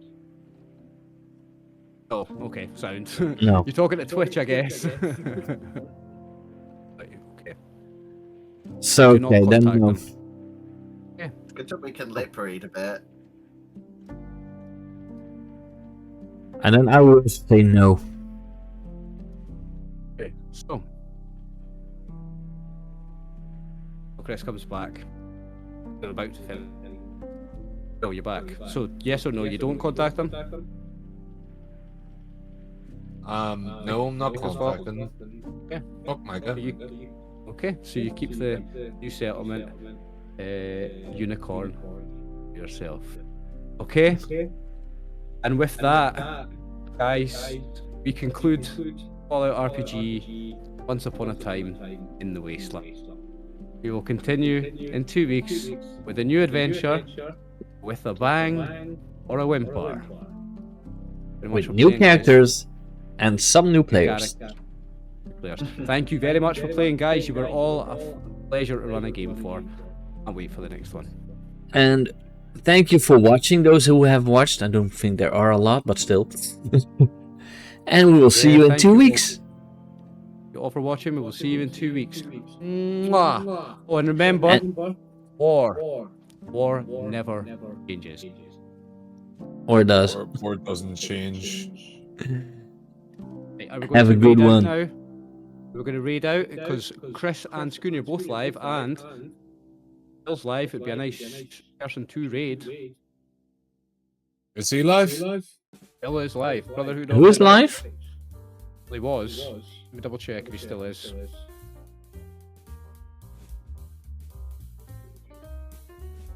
Yeah, he's still alive. Who? Bill, as in Brotherhood of the Dice. Oh, Brother of the Dice, yeah. Double read them. Okay, I don't have a lot of viewers now, but Nice layout. Yeah, it's a very nice layout. following Brotherhood, yeah. Right. Make sure to strap your belts on and prepare your readiness. And then we'll press the button at exactly the same time, me and you. Are you ready? Are you ready to go? Okay, well, let's go. In 3, 2, 1. Let's go. Good night. Hi, everybody. Hey. So, yeah, I will.